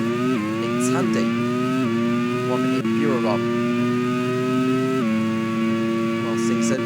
Phil Marcello won in Curitiba this campaign. And Scott Dixon won in New Delhi for Onyx in the previous season. So the highest driver in the field who's yet to win a race in the Grand Prix series is Yuki Tsunoda. He's the only one out of the drivers in the top 10 yet to do so.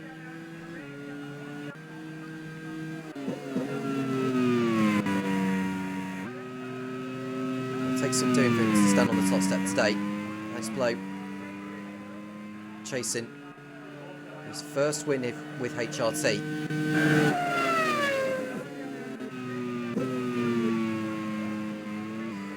He wants to try and go as far as he can before he pits in for his first of 2 stops we are expecting. Mitch Evans passing Kevin Escher on the inside at Sunset.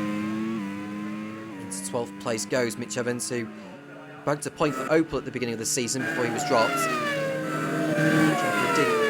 Open the points account in League 1.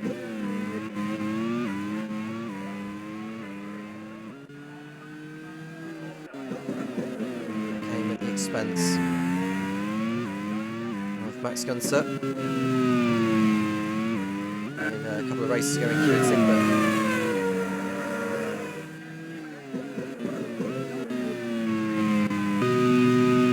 Just a reminder that the bottom 3 teams in League 1 will go down. The teams sitting in the bottom 3 going into this are BAR, Jaguar and Carlin. The highest driver out of those 3 teams in the field It's Mitch Evans in 12th.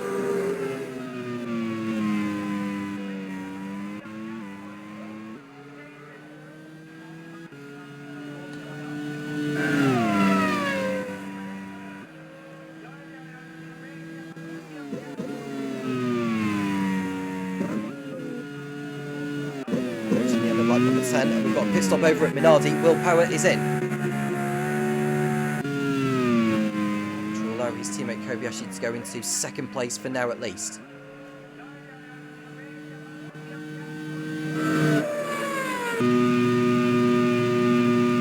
John O'Verne is on the attack on his fellow countryman, Kevin Estra. Along the pit straight. Verne will be in the slipstream of Estra.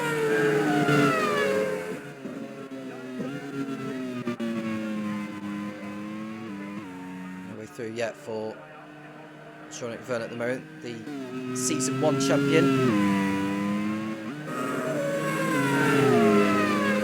Paul Scher coming in for BAR, hoping he can get his first points of the campaign after making his return to the series last time out. 9 different races. Sorry, we've had 9 different race winners from 9 races so far this season. Are we going to get a 10th? Palo would keep that run going if he was to win. Same applies with Kobayashi, Van Gisbergen, Snowden. The highest rating has already picked up a win this season. It's Jamie Wink up in 5th.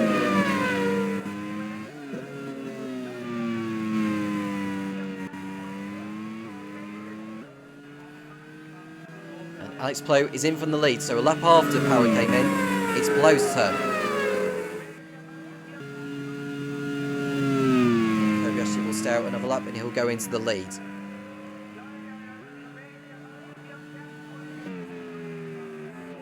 And we see Marcus Ericsson, who's been at the back since he had to come in for repairs at the end of lap 1.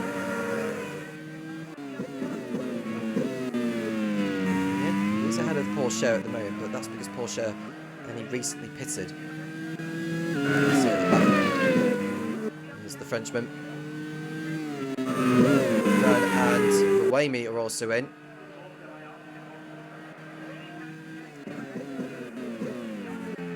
So we've got Kobayashi in the lead, Van Gisbergen in second place. It's Winkup, Frines, Tandy and Marcello.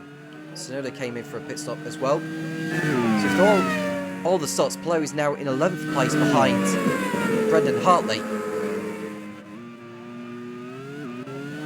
For the gaps to update, and there we look at Max Gunter being passed by Kevin Estra.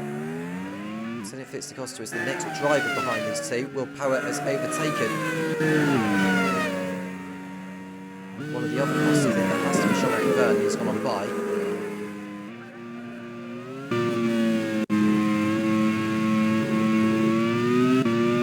Kobayashi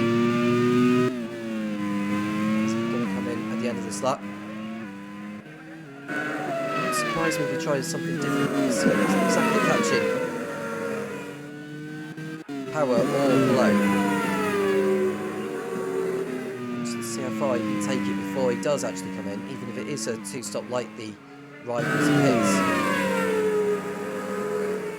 And there we see Below going through on Hartley at Sunset Bend. No problem for the HRT. Robin Frines is the latest to come in for Force India.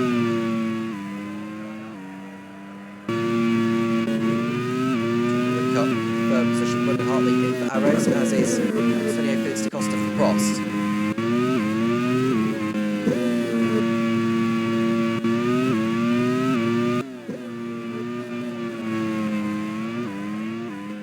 Look at Below behind Evans as they come towards the hairpin.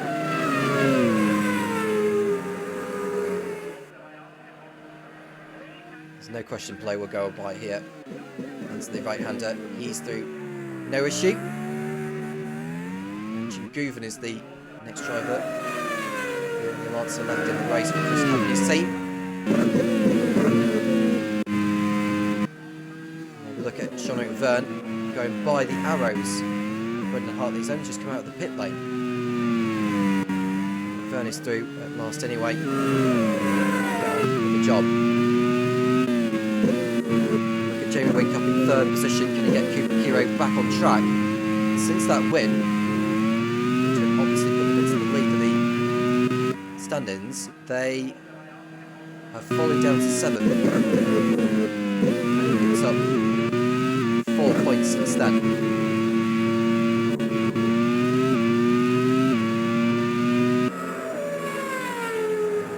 Running in 19th ahead of Teo Porcher, Sebastian Buemi and Marcus Ericsson.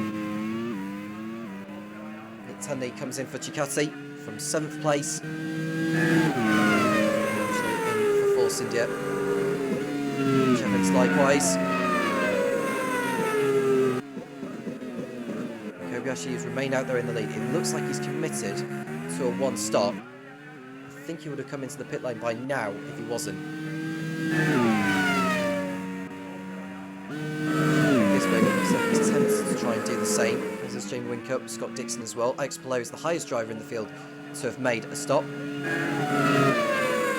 trying to find having to lift off because of the Jaguar coming out of the pit lane, and Brendan Hartley is through ahead of him.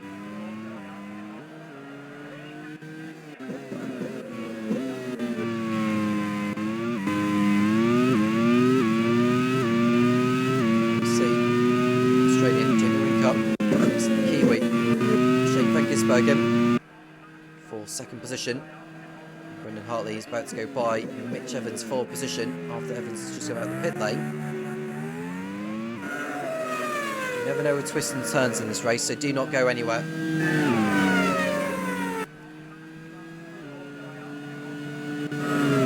Scott Dixon is about to be passed by Alex Palou at Sunset. Here goes Palou on the inside. Through at last there, it's the HRT. It's got a point for the fastest lap. And just to run down on the setups before the race continues to thicken.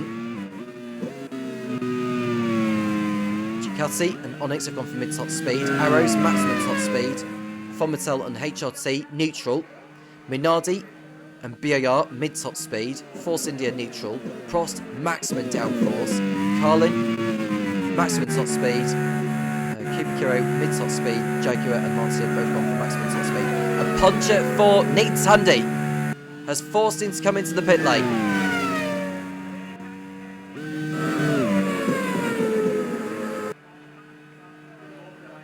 It's a damaging blow for the Brit. We see Yuki Tsunoda go through on Stoffel Van Dorn to go back into the points. So Tandy will fall to the very back of the field and into pit twice. In contrast, his teammate is running in P2. Determined to keep going until he comes in for what should be his only stop of the race.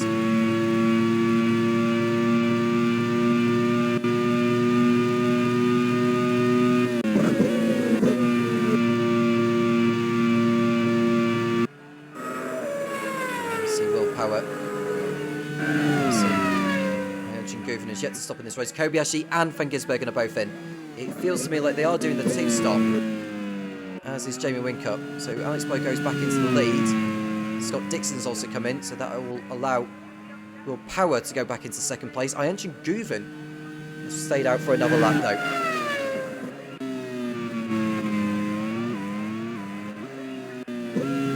Up to fourth place, he's yet to stop. Max Gunter up to fifth. Tsunoda, having stopped earlier, is now in 6th place ahead of Kobayashi. I don't think it'll be too long before Kobayashi gets by his fellow countryman. Tsunoda passes Max Gunter. Gisbergen has rejoined in 9th place behind Robin Fines.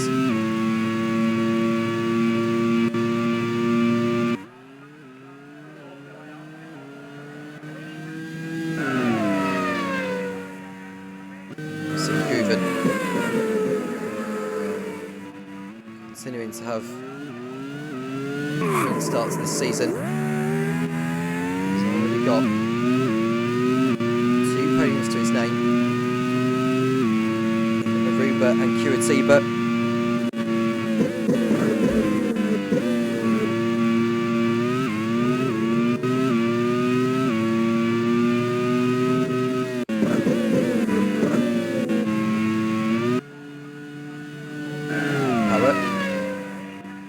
8 seconds off the lead. Sonoda, who's in 5th place. He's got Estra ahead. To his left. Sonoda goes on by. Kobayashi has also got by Gunther at the same time.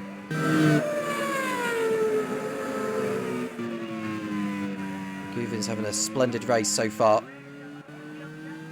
Cairns looks up at the final turn, but he's back on the racing line. Next round we go to after Sebring will be Dijon McGoy.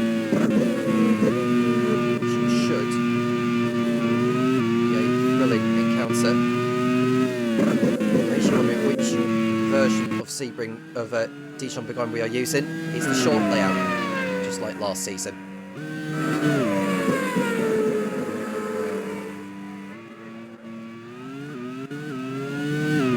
4 seconds the gap between Guven and Sonoda.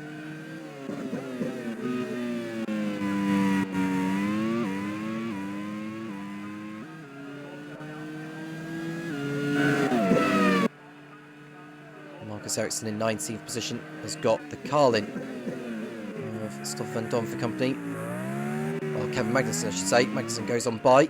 Stoff Van Don is the next driver behind, and then it's Nick Tandy. Lowe completes his 17th lap, 22 to go. There's a pass potentially for Kamui Kobayashi on Kevin Estra, whilst Robin Fiennes is about to complete an overtake on Max Gunther at the same spot. And that is the Dutchman passing the German. And Kevin Estra has decided to make it to the pit lane this time. Should be his only stop of the race. Max Gunther is also in. Estra still chasing his first points of the season.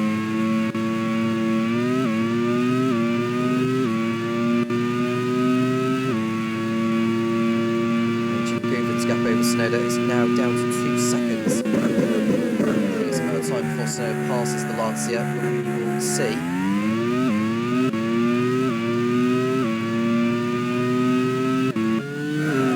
Sonoda's less than a second off Guven, so it'll be the Almond Straight, I think, where he'll complete his overtake. Ericsson comes in for what should be his final stop of the race, his first scheduled one.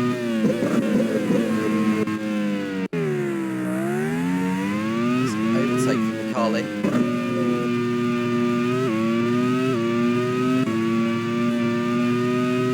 Stoff Van Dorn and Kevin Estra. Estra just coming out of the pit lane. Gunther tries to go through. No way through at the moment. Da Costa running in 14th up behind John O'Verne, both of which are angling for points.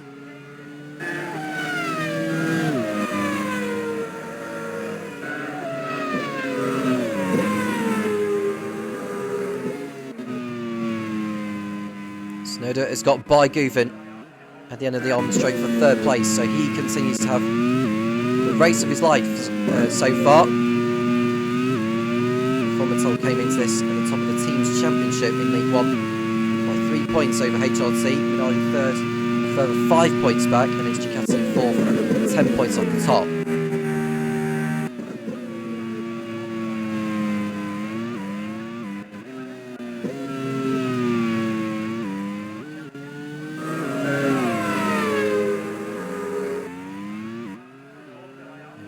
Sonoda, Kobayashi is the next row behind Guven.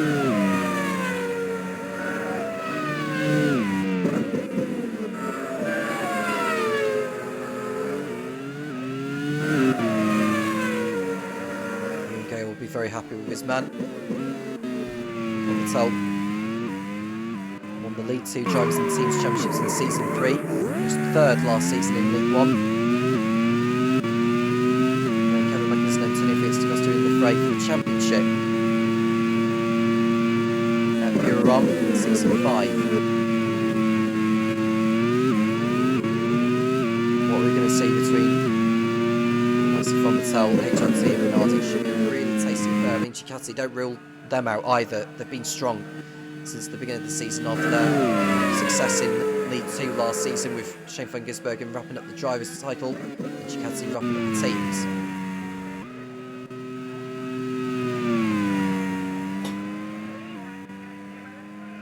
There's a pit stop over at Lancia. Guven is in at last. And there we see a pass from Shane van Gisbergen on Robin Freins. And that's the Kiwi through into 5th place.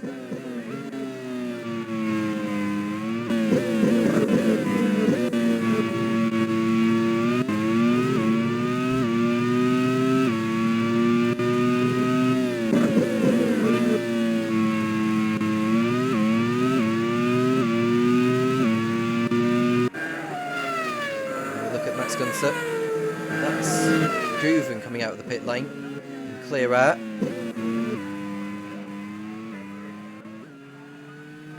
Now he's got Estra to his left hand side, and Estra is on the inside to go past the Turk.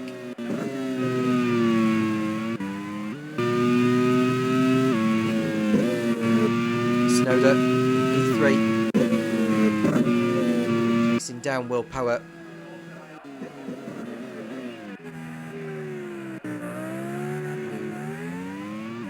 I've already mentioned, hasn't won since Laguna Seca in Season 2.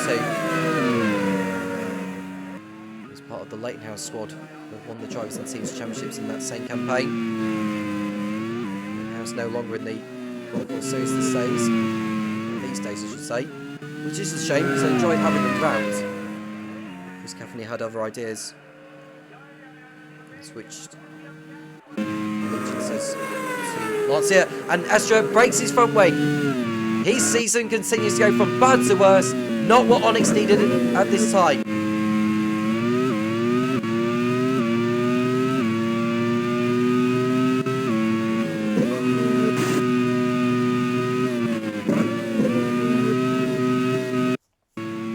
So the Frenchman will be heading back to the pit lane.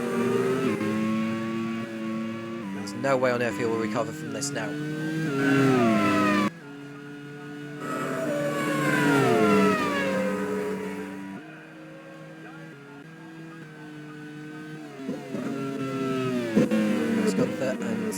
Handy. Straight back in the pits.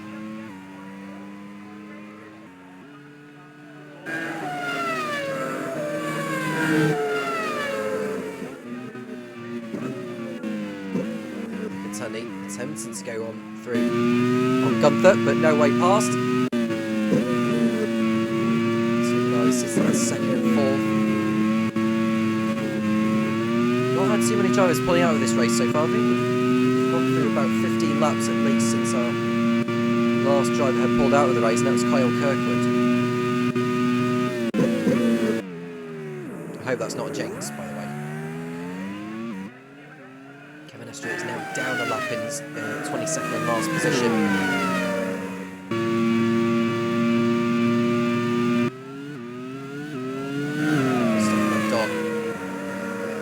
Carlin have really struggled so far this season. This is a turnaround from Pro Brown's team. They look like heading down to League 2 after 2 campaigns in the top flight. They won the Drivers and Teams Championships in League 2 in Season 4. They got them up to League 1. This season's been one to forget for them. They need to turn it around very, very soon.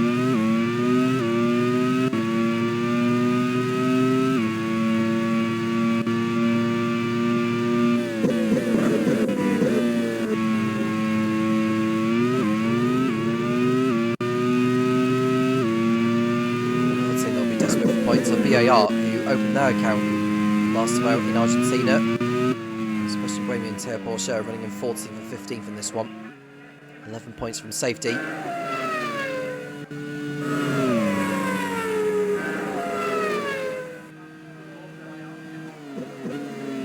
See Alex below. Behind him on the road is Kevin Estra. Teo Porsche, who have not really spoken a lot about in this race so far. Just about making the corner at the hairpin. Sebring, once upon a time, hosted a round in the Formula 1 World Championship in 1959.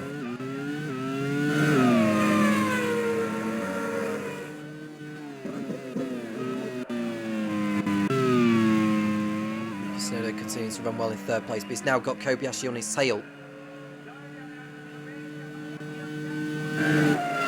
Kobayashi is on fresher tyres to the Fobatel. There's a amount of time before he does actually go on by, I think. The second round of stops aren't too far away.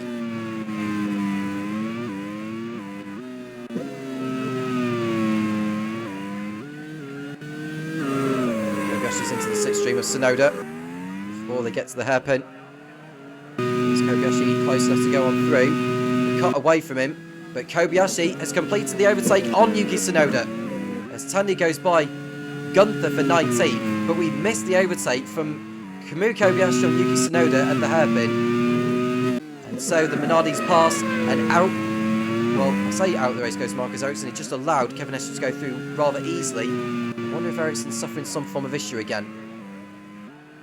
Or was that because of the fact that Malloy was lapping him? Ericsson is still in the race.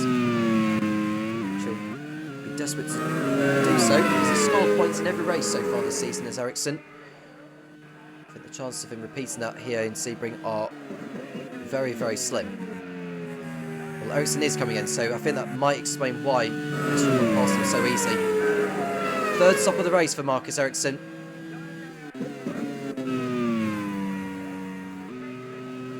Certainly no chance of him scoring. And Hello has come in. Now, is this earlier than planned? Or has Hello got an issue? Well, I can tell you who has got an issue, and that's Jean-Luc Verne. The race winner in Aruba a few rounds ago is out again. It's more woes for the Prost team, who are not having a good time of it at the moment. Frines entering the pit lane for Force India.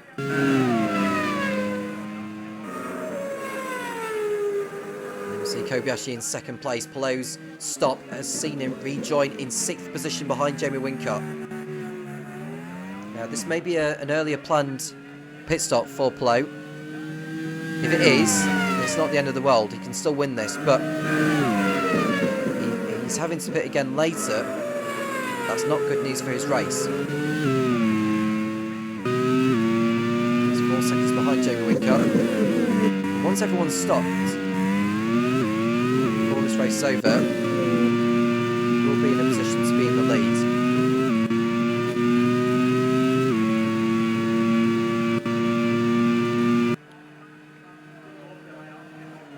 Kevin Magnussen being passed by his teammate Stoffel van Dorn, who goes on through.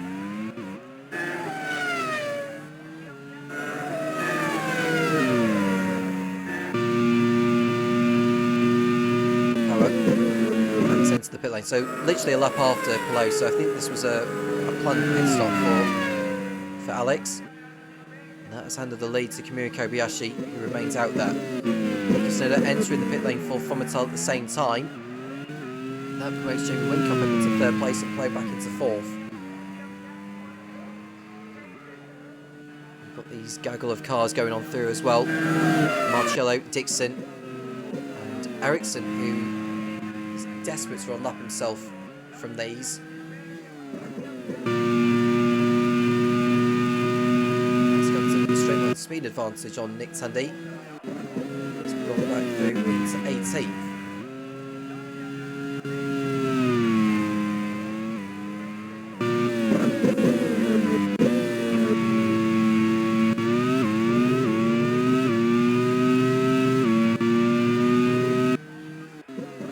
In 13th, being passed by Frines, who goes on through.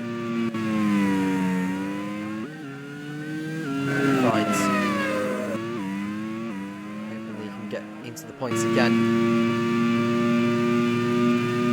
He did come in with an issue in Petro dos Funes before he was able to recover back into a point scoring position in 10th.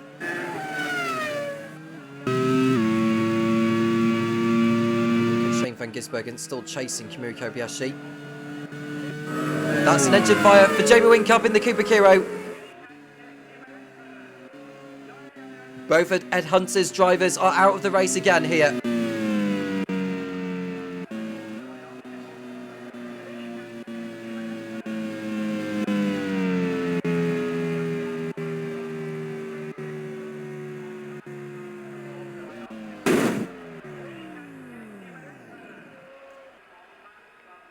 There is Whincup stopping on the pit straight. His race is done and dusted. That's both of Ed Hunter's drivers out of the race on lap 25. Now back into third place. Looking good for victory here. He's first of the season. That's what he'll pick up for 2 seasons. It's a pass from Friends on Buemi at turn number 1. Seems to be enjoying life out there, Friends, passing these cars. 5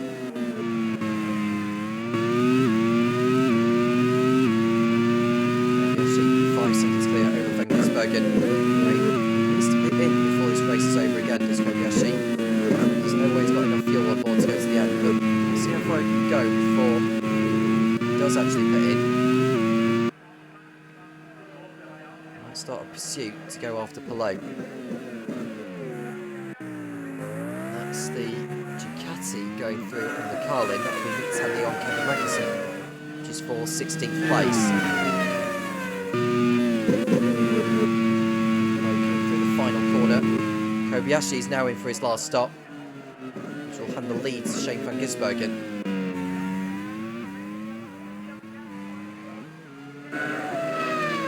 That's a Lancia going through. That was him going through on the way there.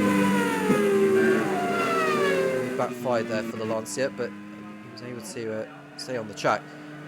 We've got 2 more drivers in the pit lane. They are Dixon and Marcello. Whilst Power puts a move on Mitch Evans at turn number 1. Power's losing time, stuck behind Evans. This is playing into the hands of Palou, who's now 17 seconds ahead of him. More than that.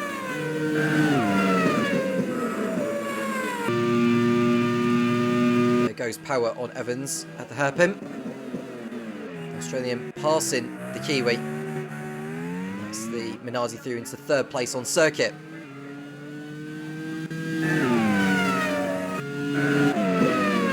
See Van Gisbergen again, chased by Palou.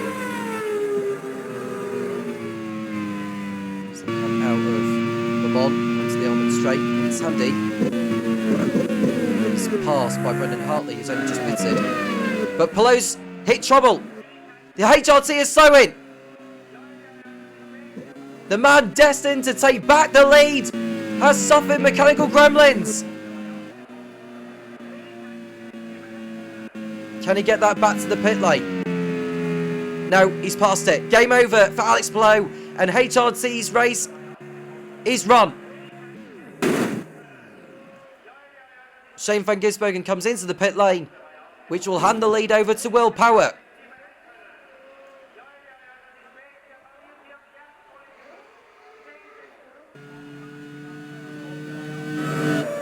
Up into second place is Mitch Evans, but he's due to come into the pit lane one more time. It's Brendan Hartley getting a job done here on Max Gunter, whilst Rafael Marcello's pull of move on Nick Tandy.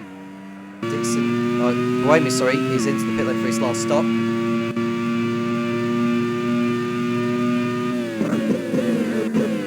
So the man in second place is the man in your picture, Mitch Evans. It's Will Power into the lead. Is he going to be celebrating a first win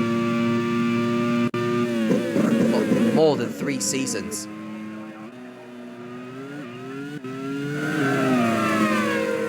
Will have the record for the most number of Grand Prix Series wins by one team. To make things even better for Minardi, they've got Kamui Kobayashi in second place potentially in a moment. He goes for it! Oh, Mitch Evans made contact! And both of them are off! Both of them are off! And that looks so clumsy from Kobayashi's point of view. Relatively slow off the corner was Mitch Evans. Kobayashi went for it. Ah, that's a tricky one in my book. It was too risky for Kobayashi to go through from there. Yeah, I honestly think Kobayashi had no right to go for it at that particular corner. I don't think he had the high ground.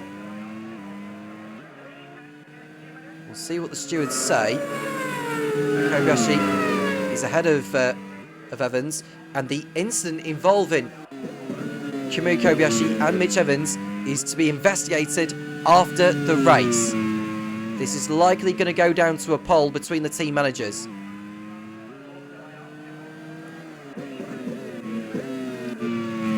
Evans comes into the pit lane for his last stop. Da Costa is also in for Prost. And the other Jaguar, Max Gunther, is up in smoke and his race is over. As we see Nick Tandy pulling into the pit lane whilst we're watching that. There's no way Gunther's going to make it to the end of this one. He is out.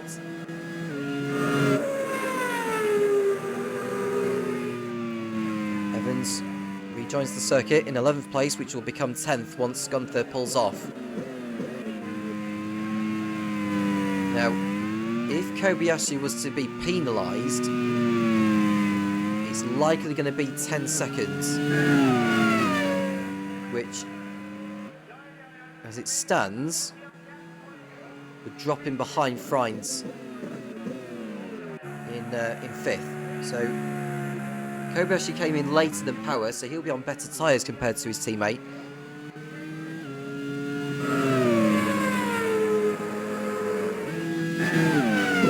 Retires from the League One Grand Prix of the Americas. It's all looking good for Jaguar, and now it's falling apart a little bit for them. That incident involving Evans on Kobayashi won't have done anything good for Evanson's confidence by all means, but one of Mike Smith's cars are out. Antonio Da Costa, who's just pitted for his final stop, is now one position away from point scoring finish. If he was to finish the points, he's first in the campaign. Hyun-Jin Guven is in for his second stop of the race. And Evans is also up in smoke. It's deja vu for Jaguar.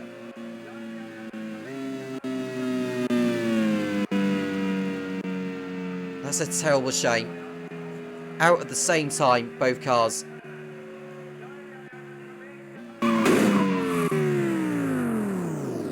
Evans is gone from the race, and it's no points for Jaguar. And that promotes Antonio Da Costa up into the points now in 9th, with Guven having to pit in.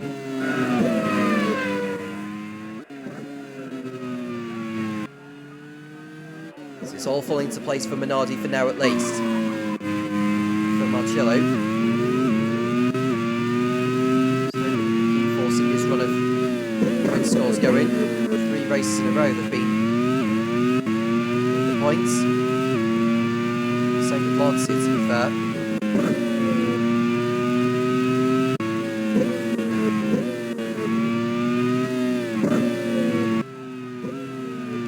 Willpower, whose gap over Kobayashi is 6.5 seconds. Marcus Ericsson running in 17 last place, but at least he's still in this, and he's back on the lead lap.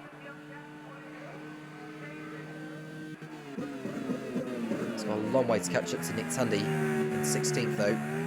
He's 21 seconds clear over the Swede.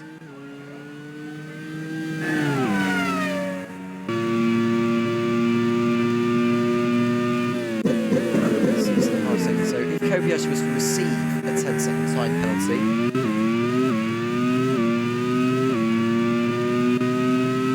we'll drop him still to 5th place. So if we can bridge out more of a gap on Freins. So we only dropped to 4th. There's still time in the race for him to make up the gap on the likes of Tsunoda and Van Gisbergen. And Rafael Marcello is the latest to see his engine blow up. And that's one of Ed Spencer's drivers out of the race from 8th position. And that promotes Antonio Da Costa up into 8th position now. Esther will go up into 9th. And Pourchaire on course for his first point of the season. The trouble he'll have, though, is that Guven behind him will be on much fresher rubber. On lap 31, Marcello retires. 2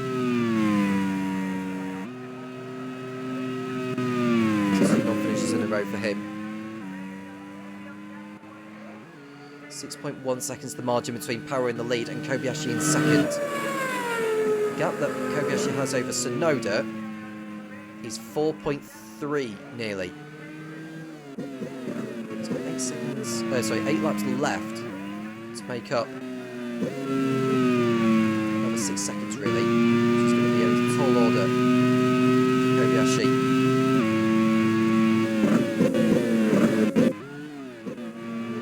Nick Tandy going through on Sebastian Buemi.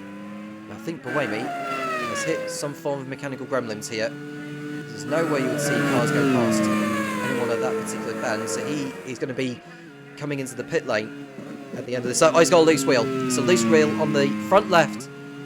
I think he should be able to get back to the pits from here. There's going to be no points for him. It's unlikely that his teammate Teo Porcher is going to hold on.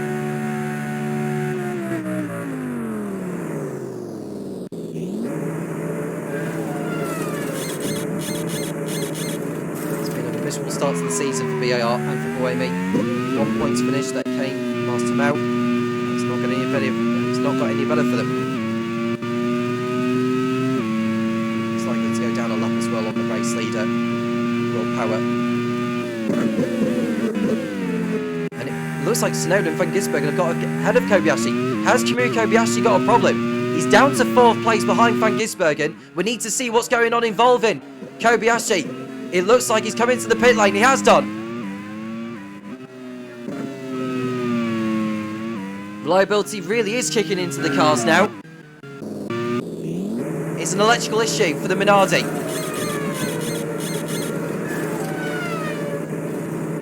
Now, can he get out in front of Antonio Felix da Costa?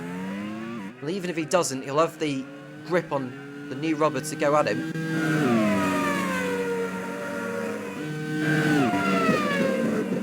Kobayashi does get out in front of da Costa in 7th place. Of course, there's still that possible penalty hanging over Kobayashi. It looked too risky. We'll see anyway, as Juven gets a move on Estra. Has he been overtaken by Estra not too long ago? Must have been the case. Now Guven's got back ahead of Estra.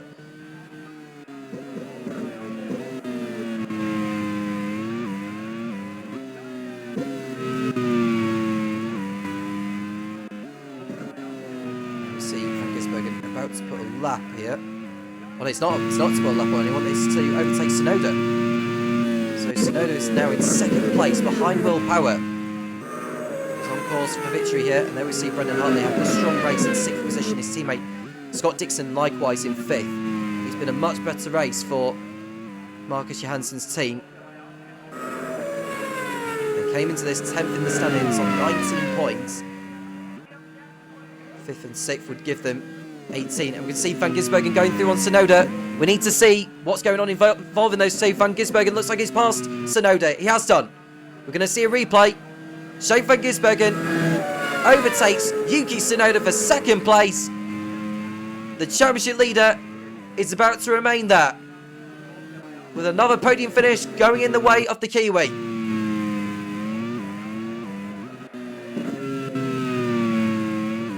Tsunoda has fought well in this race, but it is the League 2 Drivers' Champion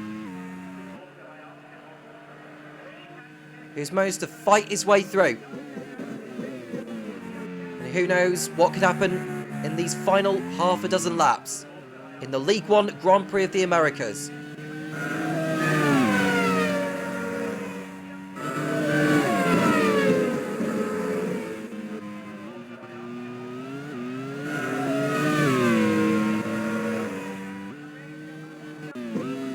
Kobayashi, who had to come in for the extra stop, might try and go for a fastest lap on the fresher rubber, but it's going to take some doing to do that. You can see snow's dropping back from Van Gisbergen, so he's consigned to a 3rd place finish now. And then we see Guven overtaking Teo Porcher. This is for 9th place. You can just see the gap that da Costa's been able to bridge out on these, so he's done a very good job as Antonio Felix da Costa to pull away, and that's going to pay dividends.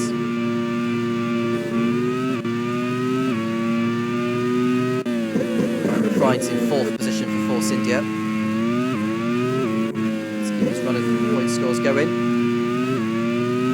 So if the positions were to remain as they are now, Shane van Gisbergen will stay in the lead of the Drivers' Championship. He'll move on to 54 points by winning this race. Will Power will move on to 44.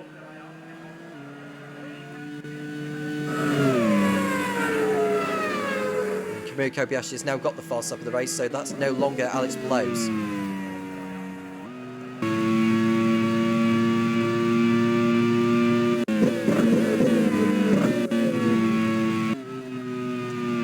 Will Power has the point for pole position. So HRT are going to come away with no points from this race.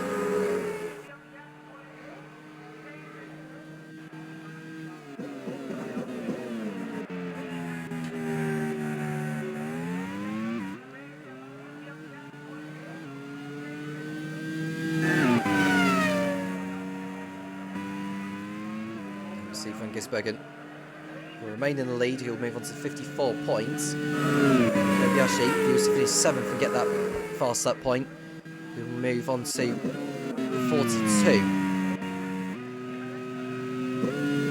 Will Power will still leapfrog ahead of him. Leapfrog ahead of Marcello, Guven, Pelot. By finishing in 3rd place in this race, Yuki Tsunoda will move on to 47. So Tsunoda will be moving up to 2nd place in the championship. 7 points off the lead. If he was to remain where he is. The Power's pole position point will move on to 45 points as well. So it's very close still as far as the League 1 Drivers' Championship is concerned. In the Teams' Championship, there will be a new leader. And that is Minardi, who are on course to pick up 33 points, which will put Minardi on 87. Von Mattel second on 77. Ducati will be 3rd place on 70. HRT will be down to 4th on 59. They will not be scoring. Not got too long left in the race now. Van Gisbergen's getting the gap down a little bit on Power. The gap is 9.5 seconds. He won't have the time to catch him, I don't think. Kobayashi on the fresher rubber. He's 8 seconds behind Brendan Hartley, so if he's lucky, he might get by him on the last lap. If a twist! The race leader Will Power slows! With 3 laps remaining, the race leader is out! And into the lead goes Shane van Gisbergen.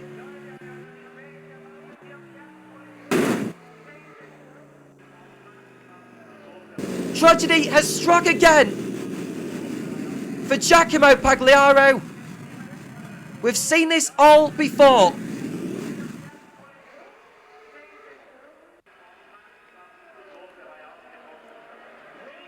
Kobayashi had problems not too long ago, which forced him into the pits. It's Power who suffers as well, but this time he's having to stop. And one of the Carlins are also gone from the race. Kevin Magnussen has decided that his rear suspension has had enough. Shane van Gisbergen leads the League 1 Grand Prix of the Americas on lap 37. Yuki Tsunoda is 2nd, and Robin Fines for Force India is in 3rd place.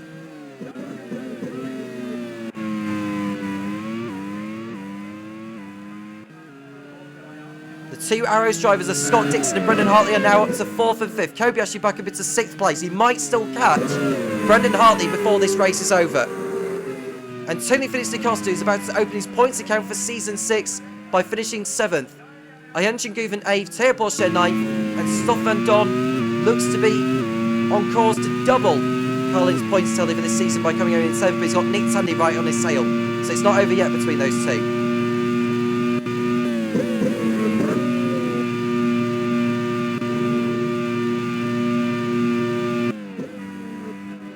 We see a battle between Porsche, Van Dorn and Tandy for the final points.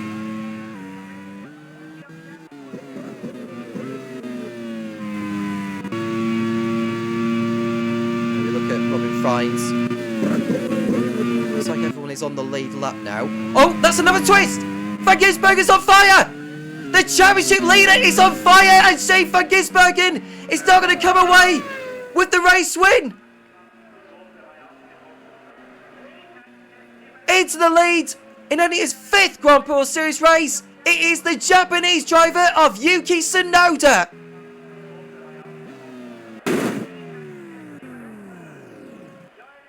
Another change of lead. The Grand Prix Series never fails to disappoint.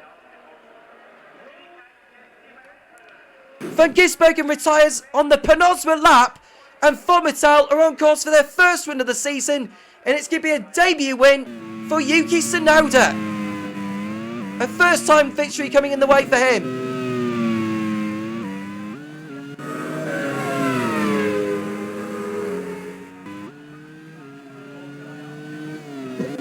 Into second place is Robin Freins, and Scott Dixon is on course for a podium for Arrows. Oh, that was near the contact between Porsche and Sandy. I think Van Dorn got by Porsche, so Van Dorn is now into 8th position. Porsche 9th and Sandy 10th.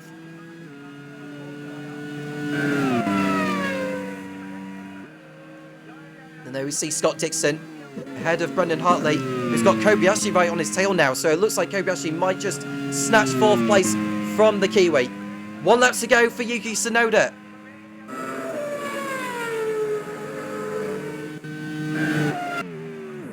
And there we see Buemi, who has got Tsunoda for that's Marcus Ericsson, sorry. Marcus Ericsson in 3rd team chasing Sebastian Buemi. I think Buemi might have got by Ericsson somewhere around the lap. There we look at Yuki Tsunoda from the rear wing angle. Now the nose. He's very close to the finish. For his first win. And Freins has stopped from 2nd place. Robin Freins is also out in the Force India. No points for Ed Spencer's team.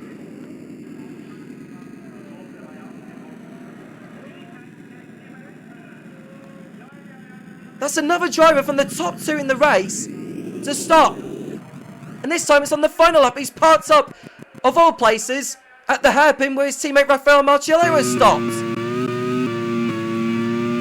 But we'll go to the race leader, Yuki Tsunoda, who's got 1 more corner to get through all the late twists. The man in your picture, in his 5th Grand Prix Series race, is about to have the day of his life. Formital get back on the top step, but there's a new name who's about to stand there. Yuki Tsunoda wins the League One Grand Prix of the Americas through the unlikeliness of circumstances. Will he care? Absolutely not.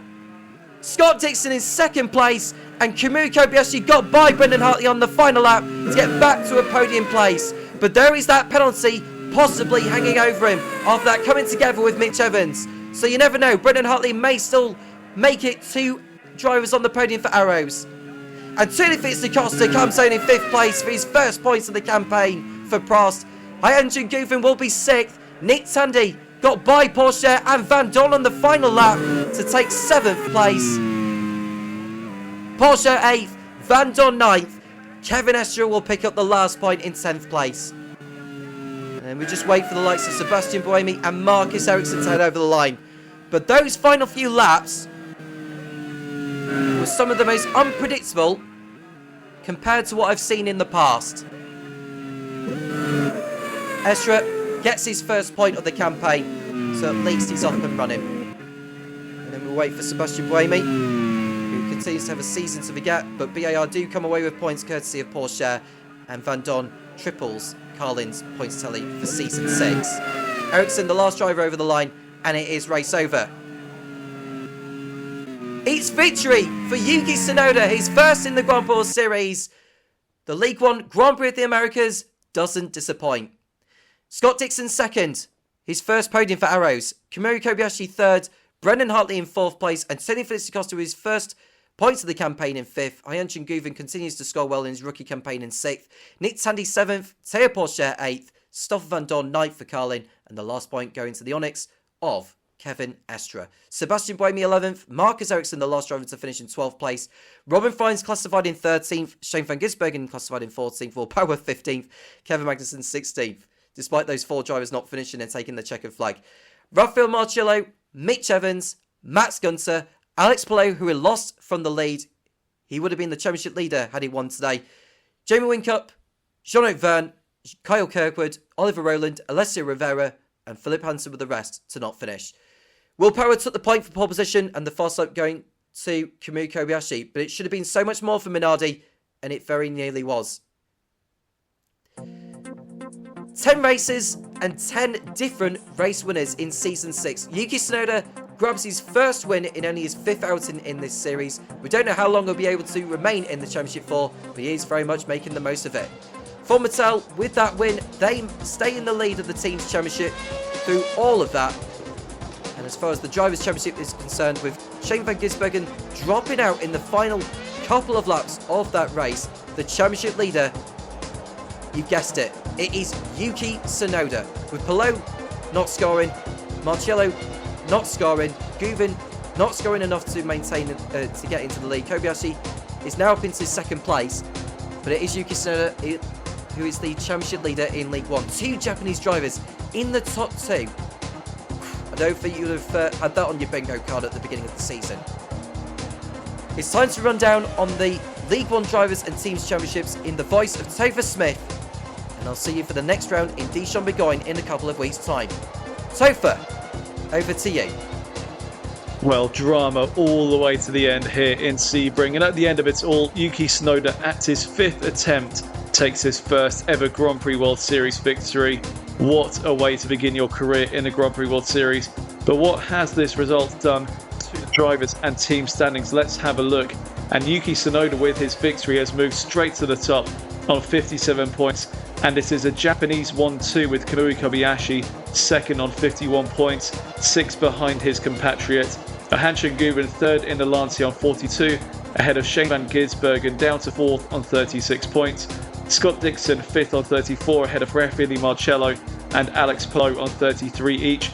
Marcus Ericsson on 30, then Kyle Kirkwood on 26, and Jamie Whincup rounding out the top 10 on 25. And in the teams, Mattel gets his first win of the season and keeps the lead on 87, ahead of Minardi on 71, HRT on 59, Ducati on 58, Arrows on 49, Lancia on 46, Force India on 40, ahead of Prost on 35, Cooper Kiro 29, Onyx 24, and then BAR on 12, Carlin on 3, and Jaguar still propping up the field on 2 points.